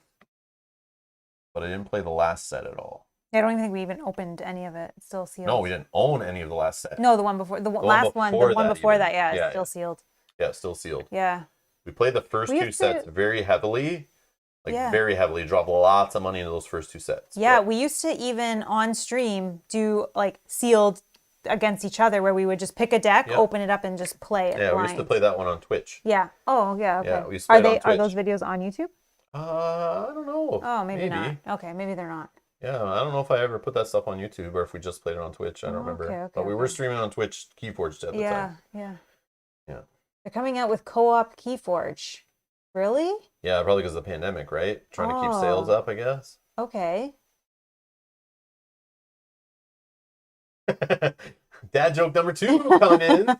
Brian S. says, I used to play in sealed tournaments, but they kept slapping me with their fins. Oh, that's funny. That is funny. They're also coming out. Yeah, I knew about the co-op Legend of the 5 Rings. Rest in peace, L5R. That is dying. They're basically releasing one final product to use all your cards, I guess, in some kind of co-op mode. Yeah. Yeah. L5R was good at the start, but man, it was doomed. It was doomed. How quickly the metas just dried up for that game. Like, so fast. Yeah. Yeah, it was not. Yeah. Too bad. Yeah. D. Miller says, can't remember if you answered this before, but have you played any Marvel Champions or plan on getting into that LCG? I have all the Marvel Champions except for like the last 2 packs. Yeah. I think I don't have Quicksilver and Scarlet Witch, but maybe I don't have the Wasp. But we were going to look at that. Yeah, we couldn't remember. Yeah, they're all in stock at our local stores. They seem easy to get, so I'm not in a rush. And that was a game I like to play with 2 or more players. Yeah. I like Marvel Champions solo. I've played a bunch of it solo, and we played co-op on the channel. You can go look at the playlist section. Rob's Gaming Table on YouTube. Just go youtube.com/Rob's Gaming Table. Hit the playlist section. I think you could search in there. or just search Marvel Champions Rob's Gaming Table on Yeah. YouTube. There's quite a few videos. You'll see a ton of solo play, first plays of characters, deck building. Yeah. Where we deck build live and tweak and stuff on stream. We look at net decks and stuff and play them. And we play 2 and 3 player. But yeah. Yep. That's a game I want to play more of. But again. It's time for another Q&A. Chad is on it tonight. Yeah. I figured we were done pretty quick, we had right? some time. I figured that ended pretty quick, so we have some time. And anybody that wanted to watch the playthrough and drop out, they could have. Oh, yeah. Yeah, so. There's still like 2090 here-ish. Yeah. But yeah, it's only been like 3 hours we've been live for, which is like what I expect for this game for one session with setup, story, choices, voting, all that. Yeah. But I feel like we did this guy pretty quick. It just the setup took a while, but. And you guys are asking great questions. Yeah, normally we save these kind of questions for Q&A, but sometimes if you watch live with us through a whole campaign, you usually at the last one, we kind of sit around, talk about the game for a bit and chill. Yeah. Which we've done for almost all the campaign stuff we played. Yeah, through. everyone. Or if it's a quicker episode, we'll just hang out and chat. It's a thing. Yeah. Kind of reward those who actually followed along and stuck around. And Yeah. You can ask. But normally, show up for one of our monthly Q&As, which we're supposed to schedule one for next week. Yep. I just gotta wait to figure out this whole Aventuria thing. Yeah, that makes sense. Then I'll try to fit that in somewhere that works. And you gotta look at your work schedule to figure out a good day where you're not gonna be stuck. But yeah, we'll do a Q&A. Show up for the Q&As. We can talk about any kind of games and what's going on and different things. You guys bring up different games we can look into, talk about Kickstarters and all this crazy stuff. But yeah.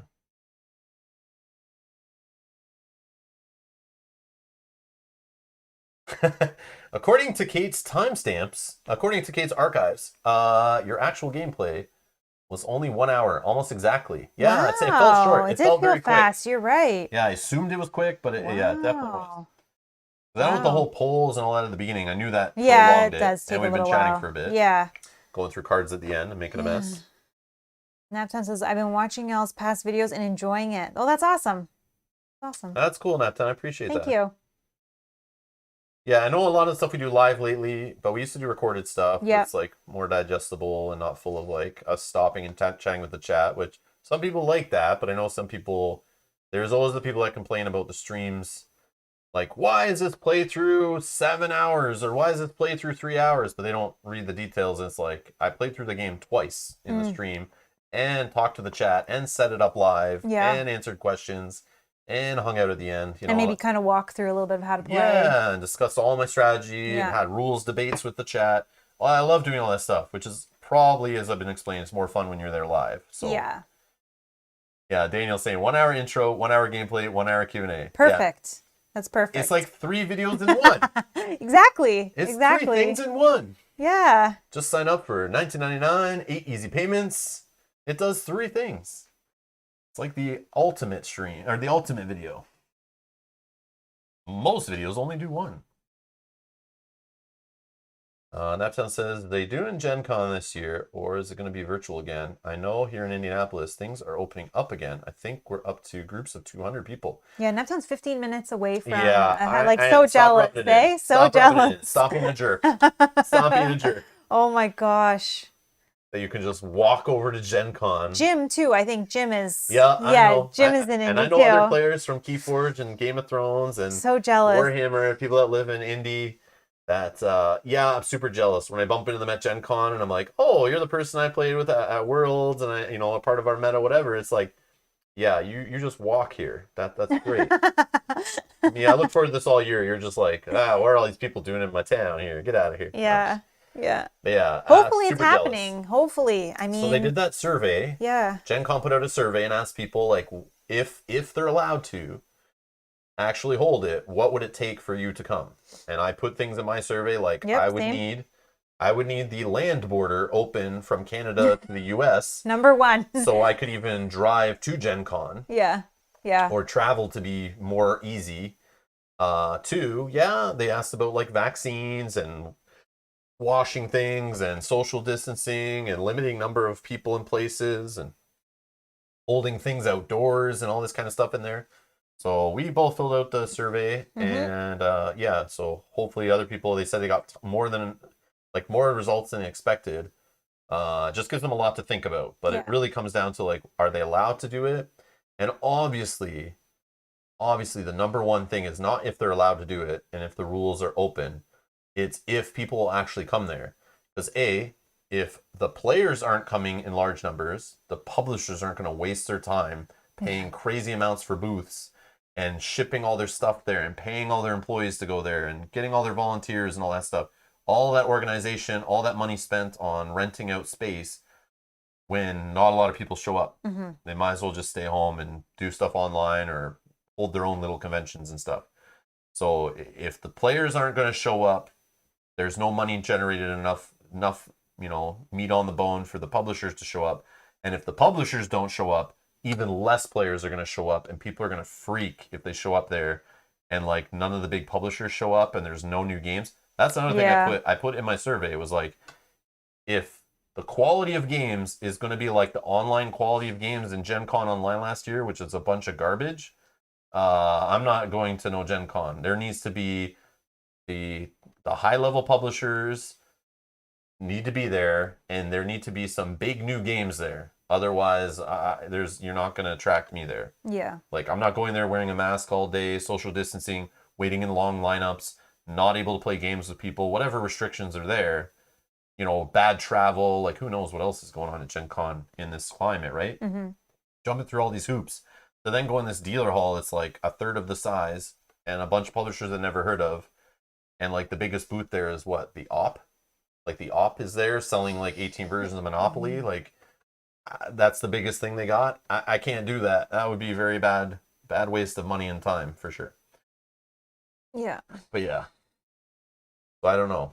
I just hope things get safer and people are okay going to a big convention. Yeah. But that might not be till like next year. I don't know. I don't know.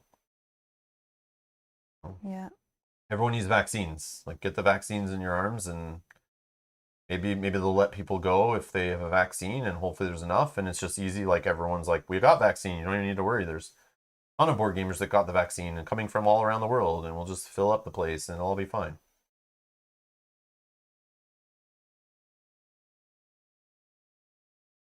In 3 days, $2,000 isolation and hotel on return. Yeah, that's what it is right now here. If you Oh. leave. Oh. Like you're not allowed to cross the border for non-essential yeah, travel by car, but if you fly somewhere, you have Yeah. to for 3 days isolate in a hotel, paying $2,000 for them to do your COVID tests and Oh, wow. provide. Yeah. Yeah, no thanks. Yeah. I'd rather just buy the games online. I don't need to go to Yeah. Gen Con to get early copies. I'll just wait till they're in retail. Oh, people got your first shot, waiting on your second one. Nice. Oh, that's awesome. Nice, That's nice, awesome. nice.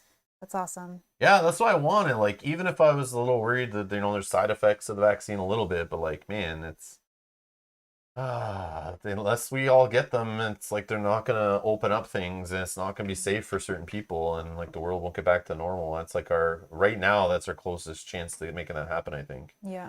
But I honestly feel like it's not going to be till closer to the end of the year. I know. For the general population and know. everyone to be fully vaccinated. I know. Which is tough, but I guess we're just going to wait and see what happens. Oh, Scott too. Nice. Nice. That's nice. Okay.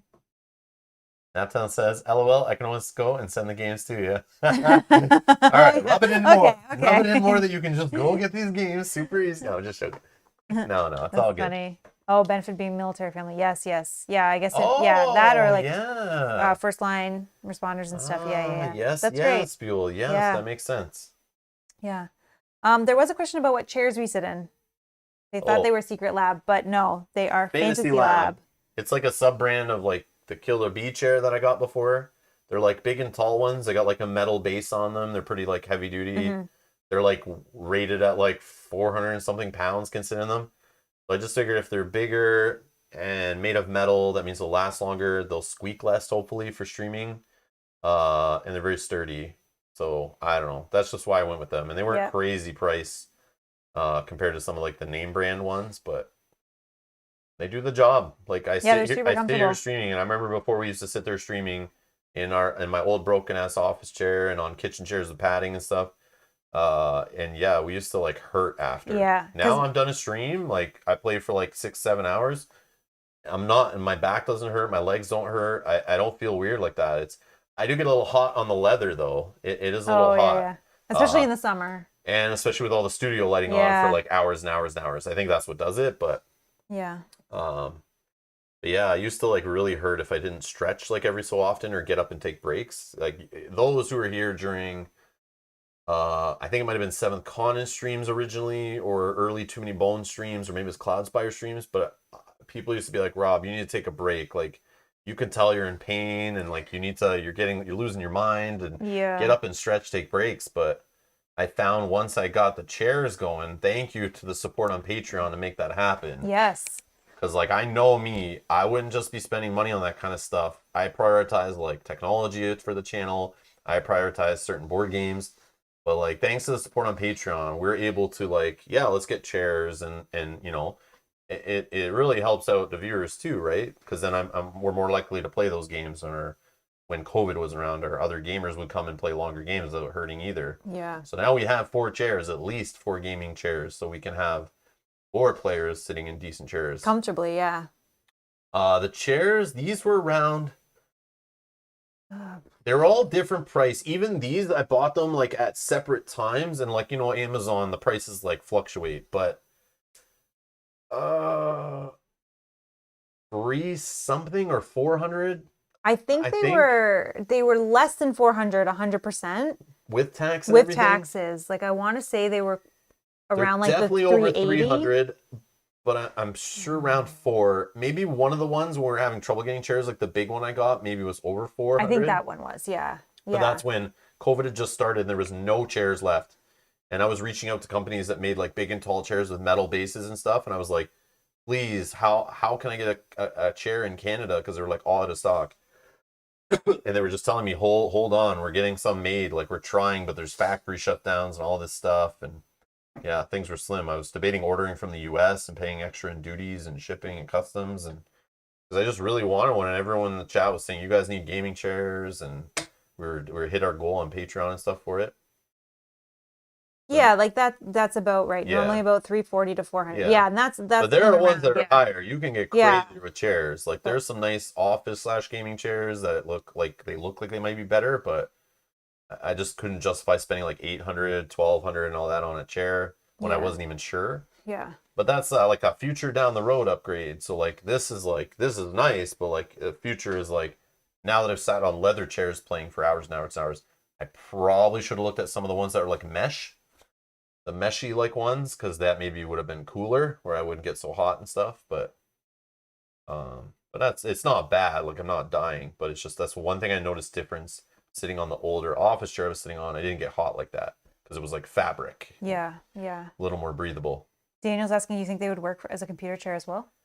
I do use. Yeah. I have the one set as a computer chair. I stream in it. I sit in it. I edit in it. Yeah. Yep. I even game at my computer sometimes, sitting in it for a couple hours.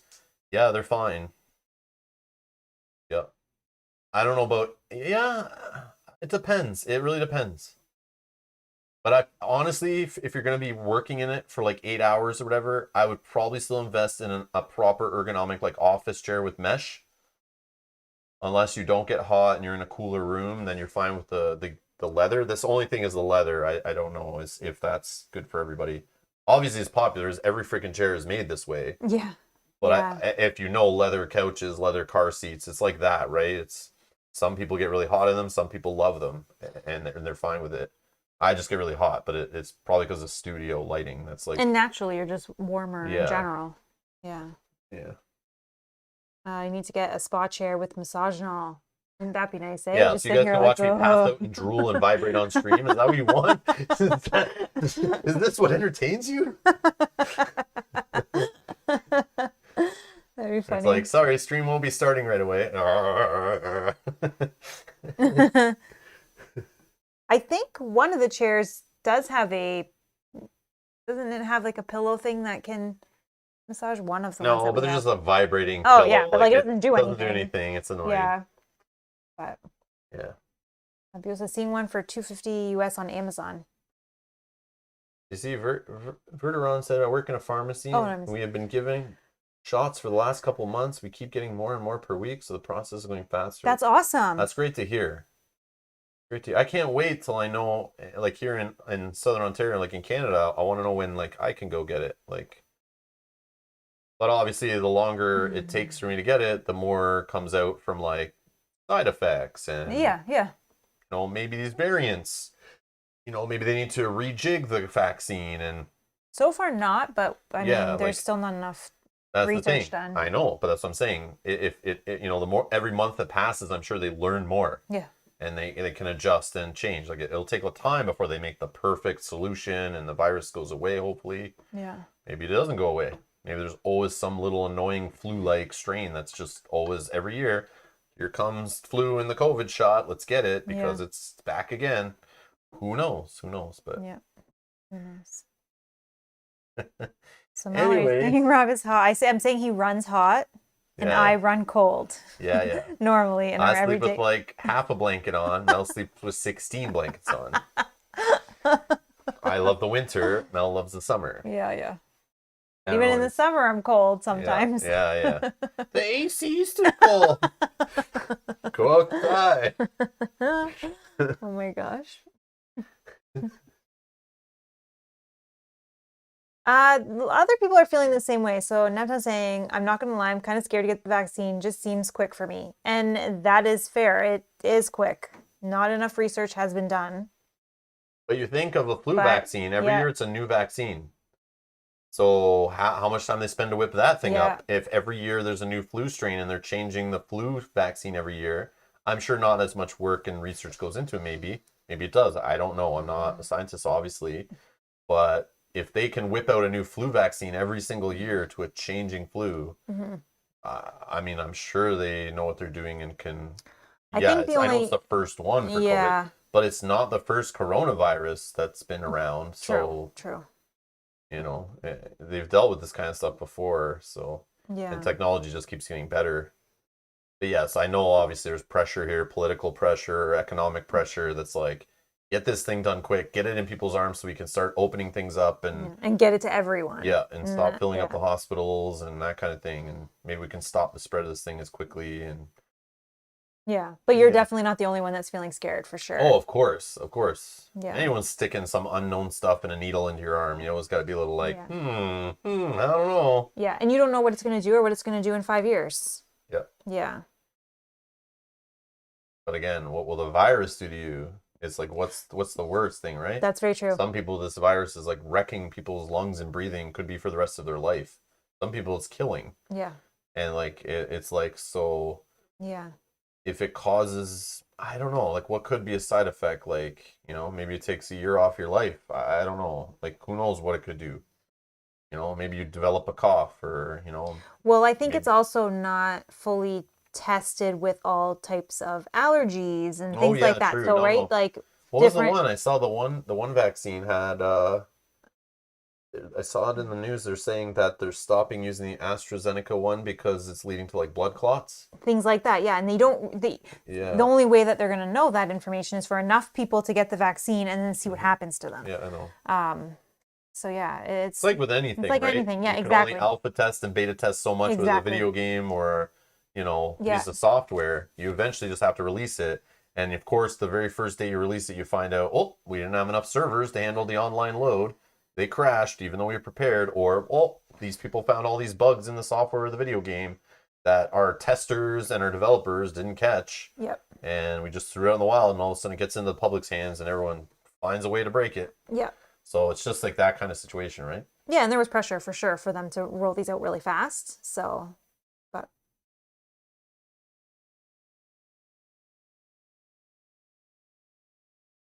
yeah, so I guess we'll see. Yeah, Brian, I'm the same way. Like, I just don't want to give it to someone else either. Exactly. But that's also why we are very strict on our Yeah. social distancing Yeah. and are not going anywhere Yeah. that we don't need to be. Yeah. Because we don't want to be the reason someone else gets it and something bad happens. Brian says, "Don't be scared of it. I had Moderna, and I'm here for now." I don't think he's For saying. now. I don't think he's saying he's physically scared of getting the needle. Like I don't want to get a needle. I think it's more like what could happen. But Yeah, it's like I side mean, effects, side like effects long-term and- side yeah, effects. You yeah. never know, right? Yeah. But Yeah. I mean, yeah. I'm gonna take it. And Yeah, see same. when I can. all right, we're gonna get out of here. I could go on all day talking about this stuff. Gotta wait till our next Q&A. But yes. So we'll be back Sunday or Saturday. Saturday, Sleeping Gods, 11 a.m. Eastern. We're going to be jumping into that game, figuring out how it works, playing their first scenario, and more. We'll just keep playing for like, I don't know, 5, 6, 7 hours. We're not even sure. We're just going to start at 11 a.m. Just see how it goes, play it, figure it out. Come and join in if you want to see what that game's about. Drop out if you're worried about any spoiler stuff after we get playing it. There's like an intro scenario we can play through to figure out the game. Get the story started and stuff. So I'm assuming that's like not too spoilery. So we can go through that. There's a how to play video out there from Rodney Smith at Watch It Played. So if you want to watch that first before jumping into Sleeping God so you know what's going on, that would be helpful, I guess. Then we'd be good. And we'd all know what's going on. I'll try to teach it as best I can, but again, we're not playing it in advance. But it's going to be one of those things I think that we kind of like teach and learn as we go. Yeah, it's going to be like a Pandemic Legacy kind of playthrough, right? Where we're like, okay, what do we do? I don't know. Let's see what the book tells us. Like, let's play it that way. But yeah, we're back for that. Yeah. Anyways, we'll see you in the next stream. Thanks a lot for watching. Enjoy the rest of your day. Bye-bye.